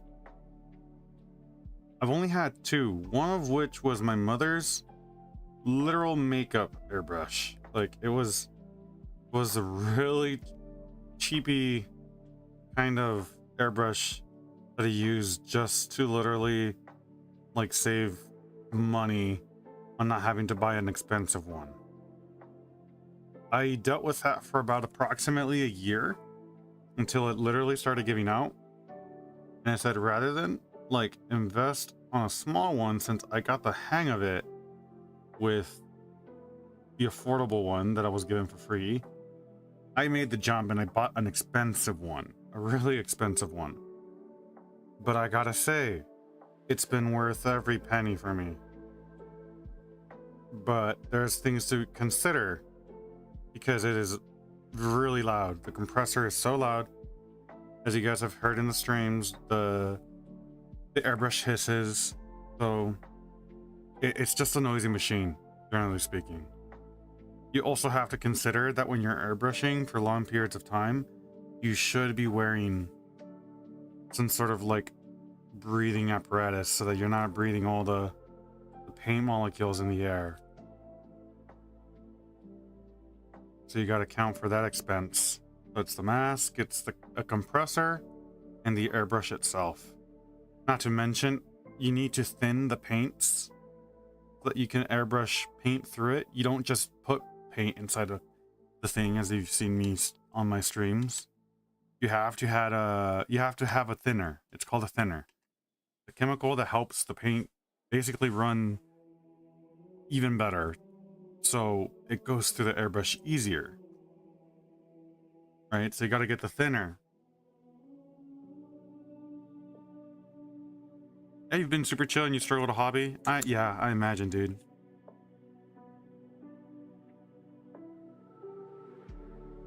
Doing Warhammer is not an easy task.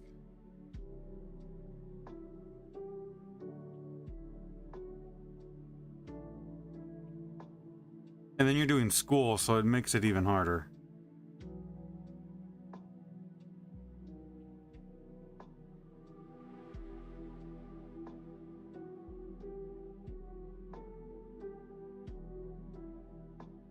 But as I say, you know, you're only as busy as you make yourself be, so there's always an opportunity to sit down and do a little bit of hobby. And if there's other important things that take priority, then there you go. Right? But it also depends. Schoolwork and hobby is a good way to fill up your schedule. Yeah, this hobby stuff takes quite some time, which is why I myself haven't been going to the shop as of lately. I've been a little limited to just working and hobbying. I'll be honest, that's it. That's all I've done. work and hobby. On my days off, I have gone out to like San Diego as of lately with a few coworkers, just so that I can also get to know them. And early in this video, I was talking about like a business plan that I'm doing with some coworker who really wants to open up a restaurant. He wants to make a fusion between a restaurant and a gaming store where he rents like play space and board games, like traditional board games kind of stuff.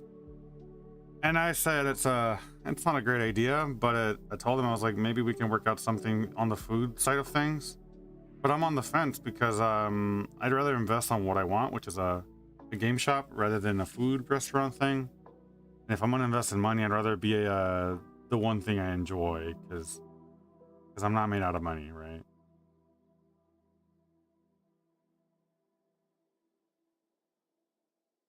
Sent you something via messenger, reminded me of you. Laugh out loud. All right, I'll check out in a bit. I imagine it's gonna be something funny.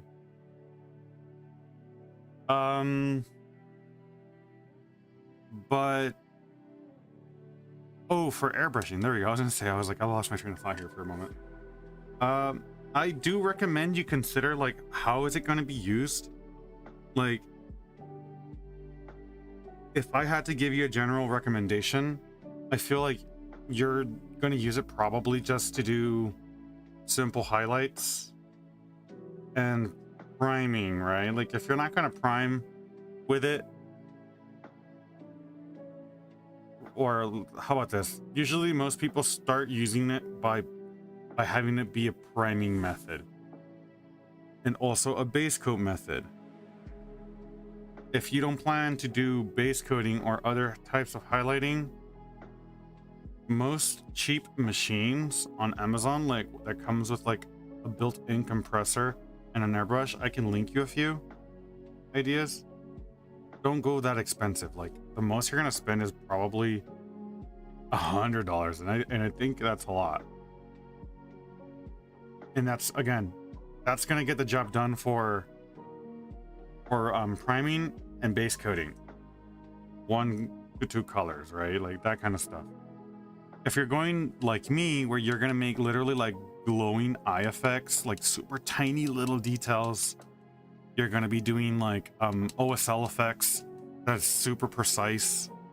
That's why I spent the extra money, so that I can get really close and get the little glow effects and stuff like that. If you don't mind, if you don't really need that, which I'm gonna be honest, I would say if you can avoid making that expense, right, then just go for the cheaper one. But now if you want to do what I'm doing, you're talking about $300, because my compressor was $150, and my my airbrush is one of the better ones, which went for $180. Yeah, like I paid pretty penny for mine, but I love mine because it's very fine. It shoots paint very fine. It has a more intuitive hopper system and a cleaning mechanic. Mine can get insanely up close, and the pressure gauge can be modified insanely, so I can get really close with the needle. So yeah, that and that's what I imagined, right? Like I imagined you wanted to do base coating so that it was a quicker process. And yeah, I do recommend something from Amazon for like no more than $100. If you're spending more than $100, you're doing something wrong. Again, it all depends on what you're going to use it for. Yeah, speed up the painting. Yeah, like I would do the green, exactly. But like any more than that, then you're spending unnecessary amounts of money if you're not going to use the expensive product, you know, for what it's intended. In this case, like for me, like if I don't do the OSL, the muscles, and all that stuff, I honestly spent way too much money on just base coating, if that makes sense.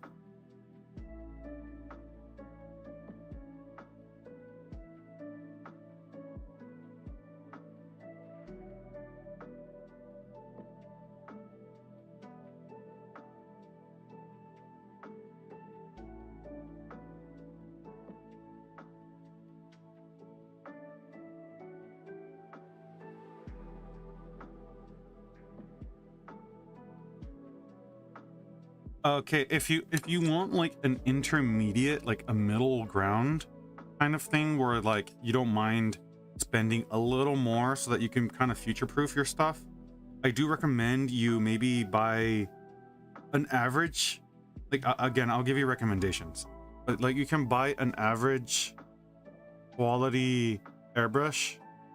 You can get a compressor, like a separate bought compressor, because the benefit of buying a compressor over a all-in-one kit, right? The benefit of a compressor is you can adjust how strong the air goes. So for example, if you have a really thick paint and you put it in the airbrush, instead of having to use more chemical to dilute it and make the paint thinner, you can raise the pressure so that it shoots through the airbrush easier. Like that, right?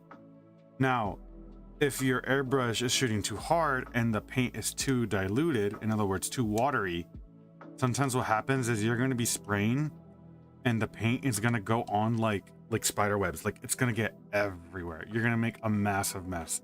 I'm going to tell you right now, the learning curve for airbrushing is quite difficult. That's why I recommend people start really low budget, because at least you don't spend too much money if it doesn't work out your way. My recommendation.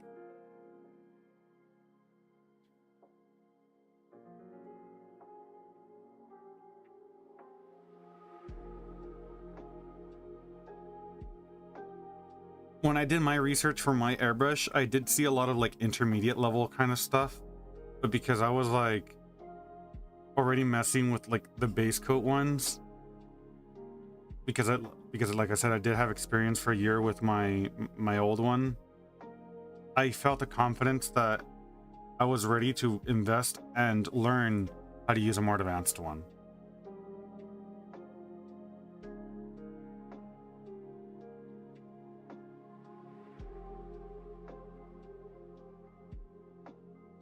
But since you haven't done it, I wouldn't go any higher than an intermediate, which would be a simple, cost-effective compressor and a good brush. Right. Now, there's a difference. The compressor is the machine that pushes air through your airbrush. The airbrush is actually a different component. That would be the gun that you hold, right? For the compressor, believe it or not, you can find, I just recommend you can regulate and you can modify the pressure. You can go as cheap as you want, as long as it has, I recommend the PSI, which is the pressure. I recommend no higher than 30, right? No higher than 30. You're not really ever gonna be priming or shooting paint past that. And if you are, you're wasting a lot of paint. So 30 PSI is the limit. And if it can go down to 0, like as close to 0 as possible, that's good. That's perfect, right? You want a compressor that can regulate the pressure. That's my recommendation for compressors. And those vary in so many prices. You can find some really cheap, like $60, which is not bad for a compressor. Now, an airbrush. I heard that the Iwata or the Pt.8 series is a great mid-range. I heard amazing things about it. I was insanely close to getting that over my Iwata Eclipse. So if I had to recommend, it would probably be the Pt.8. And the price is pretty great. That's my go-to, like, intermediate level.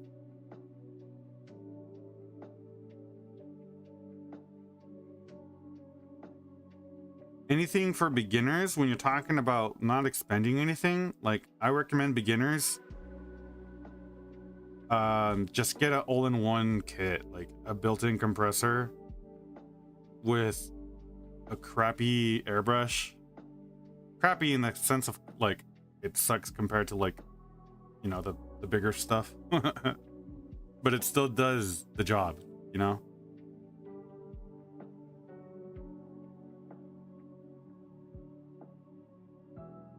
Yeah, I mean that's really it. And then when you get like into the advanced stuff, like insanely advanced stuff, you're spending about $300 like I am. Like there's no avoiding it.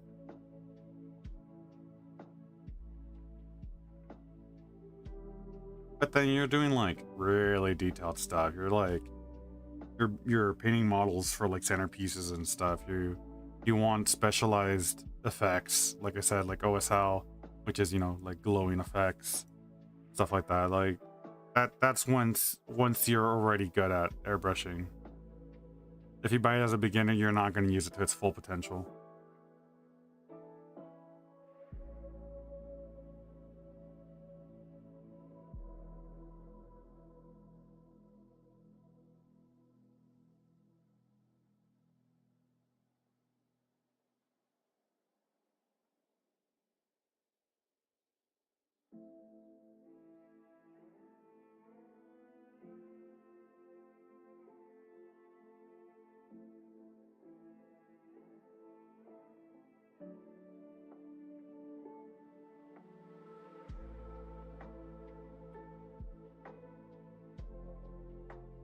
Curious, what's like, hey, what's like your budget? Like, what are you looking at?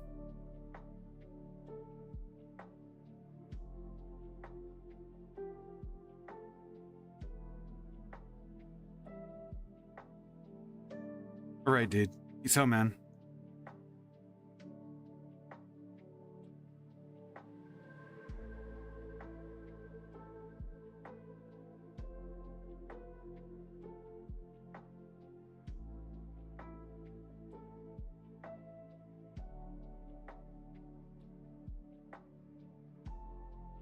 El gato in a box. Honestly, I was going to spend up to $300. No, yeah, don't do that. Don't do that. Again, intermediate would be like half of that. Think of it that way. 100, $60, I would say, is a starting price. I'm gonna be honest. $60 to 100 is like beginner. 150, like, yeah, so like basically from 100 to 150, even 200, depending on like the brand of airbrush you buy. You want to get the more expensive ones. Yeah, you're looking at 100 to 200, and then 300 if you're going like the best of the best. And there's even some airbrushes that are so like god tier level where the airbrush itself, not even the compressor, costs $1,000. That is overkill. That is, it's like having to buy Apple. Like you're just buying it for the brand at that point. There's no need to spend that much money. At that point, you're just burning money. Just throw it over here. Give it to me.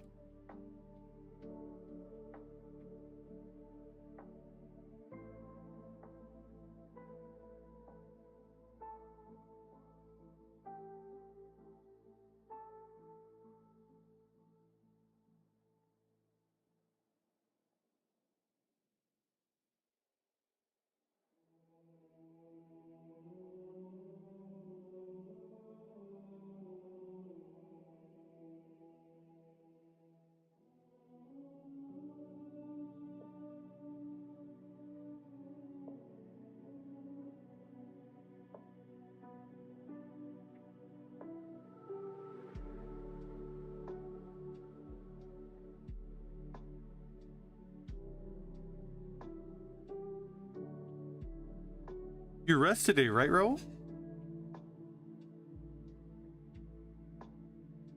You being chilling today?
Had the day off today. Nice. Nice, dude. I don't, unfortunately.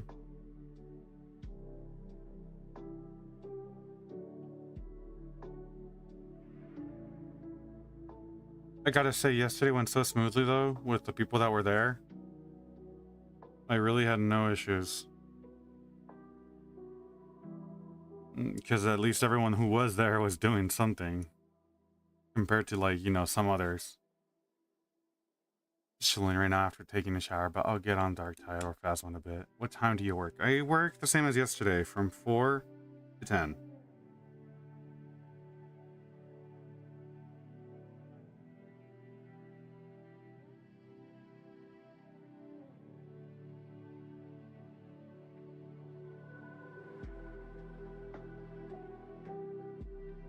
Everyone was indeed doing their part. I did my part. I did my part. I didn't do shit.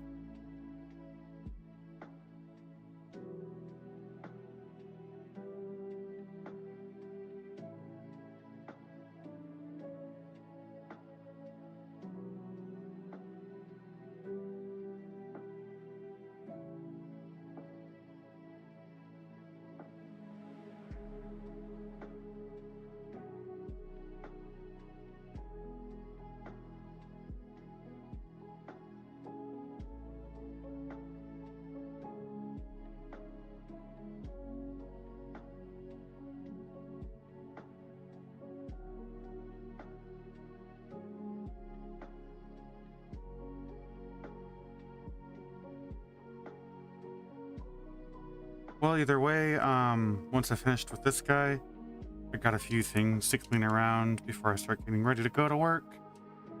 Plus, I've been doing this for approximately, well, no, it's been already 3 hours and 30 minutes. At least that's the record here. Let's see. Just wish we had those people every day on the evenings. Oh, I know. But we don't, unfortunately.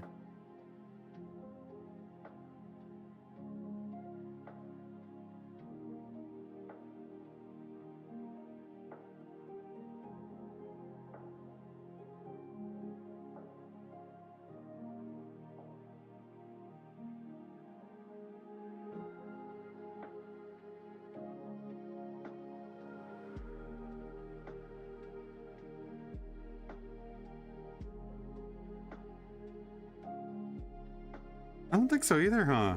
I mean, maybe a few things like on like the 5-minute mark, but nothing enough to like take it.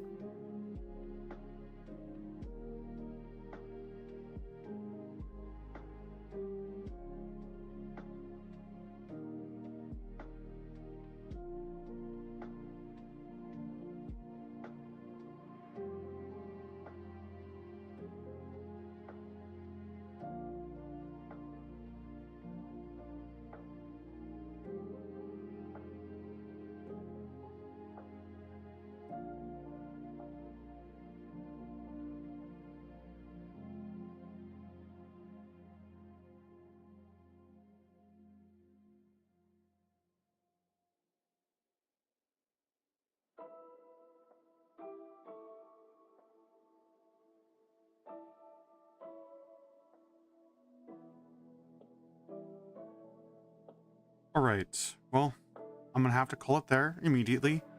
I do have a package that I have to get outside that is of high value. I don't want sitting out there for very long. So I'm gonna have to call it there. Thank you everybody for coming. Once again, I appreciate the support and everyone who shows up. Till next time,